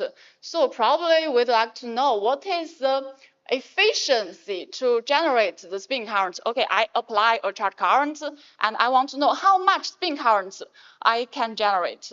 So this quantity is given by the spin-Hall ratio, which is defined by the ratio of the spin-Hall conductivity and the charge conductivity. Definitely, we want to enhance the spin-Hall ratio. And I can show you some ideas in the three-dimensional bulk material. So this is tantalum and platinum. They are quite heavy in the chemical table, but they can only present something around 10%. So we were thinking if we can find more opportunities in the 2D materials. We indeed found something. So here we find a semi-metal. It is semi-metal because it has no global band gap. However, at every key point, it still has a band gap. So it means around the Fermi energy, it will have very limited carrier density. Fortunately, we find a peak of the spin-Hall conductivity. So by enhancing the spin-Hall conductivity, as well as reducing the charge conductivity by the limited carrier density, we can indeed enhance the spin-Hall ratio in this semi-metal. Well, we need to calculate the charge conductivity for sure, but I don't want to distract too much, so please see more details in the publication. So here, I just by analog to show some ideas. The conductivity could be something like the move of the car. It is determined by two factors. The first factor, it is the velocity, which is given in the table. Actually, it is the electron velocity which could be given by the band structure. The second reason is the scattering. So for the car, it is something, the condition, the rocks on the road. And this is in the electron transport. This part is given by the scattering induced by the electron phonon coupling. So all of them are calculated from the AB initial calculations. We didn't take too many approximations. Okay, then after calculating the scattering and the velocity and verify the phonon dispersion, we got the value of the charge conductivity, as well as the value of the spin-Hall conductivity by the Kubo formula. Finally, we can have a look, we can have a look at the efficiency, which is 40%, much higher than the 10% in the heavy metals. Okay, not only the semimetals, but also the doped semiconductors can also give us some opportunities to find the promising properties. So here I show you an example of the gallium arsenide. So for the gallium arsenide, the pure property of the pure material is a semi-metal which has a band gap. However, definitely we can induce doping to this material, and we can shift the Fermi energy upper or lower. In this case, we can control the position of the Fermi energy and to induce non-zero spin-Hall conductivity. So in our high super work, we apply the doping in all the over 200 semimetals, semiconductors, and we calculated the effective mass as the scattered points given in these two figures. So this is the electron effective mass along x direction, along y direction, and the whole effective mass along the x and y direction, and the color denotes the value of the spin-Hall conductivity. We see that very most of them are blue. So we like to see by screening if we can find something. Actually, we indeed find something by the descriptor proposed by this paper. And we find two materials, which is maxine. Can present the spin-Hall ratio around over 20%, which is quite high. Okay, so the talk, the last part of this talk, it is a quantum spin-Hall insulator. Wow, the quantum spin-Hall insulator actually probably you will be more familiar with the topologic insulator. If you have a trivial insulator, you have nothing as a transport. But if you have a topologic insulator, you will see that on the surface there will be the edge state which can participate the transport. And as a band structure, you can see that inside the band gap, there are two edge states could be plotted inside the band gap. Actually, in our work, we also find something like this, the topologic insulator. And we verify that for these two materials, we can find a very robust and non-zero quantized spin-Hall conductivity in this material. But for this material, well, it is not so quantized, and we analyze the spin expectation projected on the edge states, and we conclude that, well, the quantized spin-Hall conductivity is determined by the spin projection of the edge state. Okay, so I'd like to summarize my talk today. Okay, in this work, we linearize the 2D materials considering the spin-out coupling, and we study the spin-Hall conductivity as well as the effective mass. I hope this talk can convince you that there is a very promising prospect for the 2D materials applied in the spintronics. Definitely, I need to acknowledge my collaborators, Professor Samuel Bansi, Professor Jean-Christophe Chaclier. Special thank the committee of MGI and NOMID for the sponsor to support me be in this very nice conference. Thank you very much. Thank you for the very nice talk. Questions from the audience?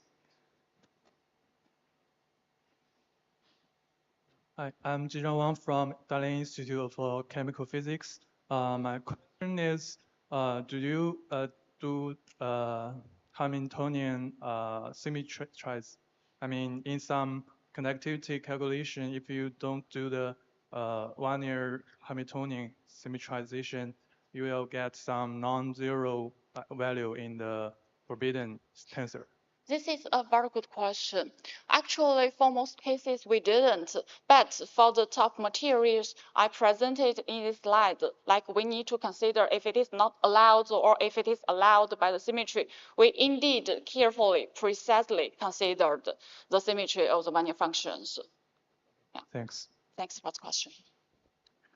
Okay, so everyone is hungry, so let's thank the speaker one more time and we close the session.